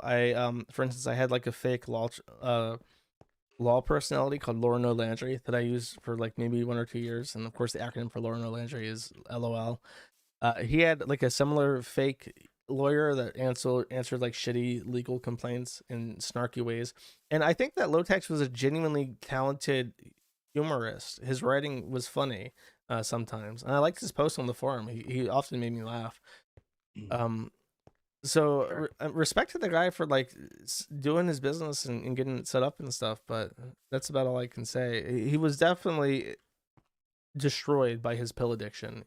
He was definitely so numb to the concept of feeling pain that any discomfort was, unacceptable to him. All right, just a few more questions. What place do you think Rich has in online history, in both the most charitable sense of how he shaped it, as well as like the negative kind of personal flaws? I guess you kind of answered that already with how you felt. But I mean, do you still like pay a lot of respect to him in a way for like Something Awful and how it paved the way a little bit? You would say probably for Kiwi, even if it's not like the inception, right? It's hard to say because again, I wasn't around at its prime time. I was always on 4chan. I didn't have money for an account, so I never joined Something Awful. But even Something Awful, I think, inspired 4chan in some ways. I mean, like for sure, I respect him for what he did, but the fact is that he gave up without a fight, and his memory is now that he left multiple children without even a suicide note. He didn't even leave a suicide note explaining that why he was going to kill himself. He pussied out to the highest degree possible, and I have no respect for him for that. I guess the last question would be, where is Schmorky? He changed his name to Stone Toss. He's doing quite well. At last I heard his NFT sale went really well. Fuck off. Very funny. Do you actually not know? Is it just no one knows? No, nobody knows. He got out as a pedophile and he hid. And I think that people might have found some accounts that might have been him, but the Stone Toss one is the funniest narrative, so that's the one that I'll stick to. Yeah, it is funny. Yeah, definitely the same guy, no doubt. All right, well, appreciate you coming on stream, buddy. Is there anything you want to, I guess I'll do the due diligence, anything you want to plug before we cut it off? No, not really. I do a podcast. Your fans probably won't like it. It's called Men at the Internet, mati.live, menattheinternet.com. Yeah, like I don't even want to like show my website. I'm gonna say come visit the Kiwi Farms. You'll probably not like it if if pronouns are important to you and you think that it's a human right to be called the pronoun that you expect. My main thing to especially young people is don't give in to like sorrow. I think so many people are just willing to like excuse themselves from responsibility by saying there's no point even trying to do anything about it. As long as you breathe air, there are things you can do. And they want you hopeless. And if it was already hopeless, we would not even these little conversations wouldn't be possible. Okay, gotcha. All right, well, appreciate you coming on. I'll let you go, but yeah, thank you for coming on. I think it was a good stream. People liked it. As I said, it was, I think, my most viewed stream ever that I can remember, 1,200 people. So yeah, appreciate everyone who came out. I'll hang up on you, and I'm gonna read my own super chats. But yeah, take care, buddy. See ya. Take it easy. Okay, sorry. I'll check my super berries, and then I'm tired, so I'm gonna play like a game of Dota maybe. Okay, for the 6 people who donated, Hewlett Fans 96 says, "Do you think you could ever stream a few Simpsons episodes at some point?" I might do Gumroad content. I think I said I was going to look at like one of the most recent Simpsons and then watch one that people tell me to watch. I don't know if I would ever stream it though. I might just do like a running commentary or clip something together. Dandy for 777 says, "Hey George, I ordered 3 packs of patches less than an hour after they went on sale. I know you're not shipping them, but do you think I'll get them by the end of the month? I'm moving on the 29th. Yes. The patches are in inventory and they should be going out on Monday for the next 500 people. Haas Delgado for 5 says, "Tell Turkey Time to get on Fediverse." Oh, fuck, I should have, shouldn't I? I'll tell him actually. Which one should I shill? By the way, tell your fans to get on Fediverse, like post.com or chudbuds. It's Twitter, but not gay. QFriends.cc was a thing, but now it's not because of the platforming, but it might come back. So. Okay, I sent the message. Jamie Chameleon for 5 says, "Jursh is crushing tidal waves a box thanks to his plant. Much respect. I'm currently building a garden." Hey, you don't know, man. Women like a plant. They respect plant chads. Anonymous for 10 says, "KF Threads contains reference facts about their subjects, but some people just post pure baseless lies. I assume you dislike live posts, but I've never seen them banned or deleted, even when proven. I frequently ban people who post outright bullshit. No, I do not want people to just make shit up on the forum." Frog God for 5 says, "If you kill a frog in this game, you're going to be sent to an unhappy frog zone, also jail. I'm also always watching you close Sky since that Machine of Pigs gameplay, Mr. Prune. Always watching." I didn't even see a frog. I didn't see any coal either. I didn't see a lot of stuff that I needed, unfortunately, to get my build anywhere near completion. But, that's how it is. All right. Well, thanks for watching, I suppose. I hope you have enjoyed my little chat. Take it easy. Bye-bye.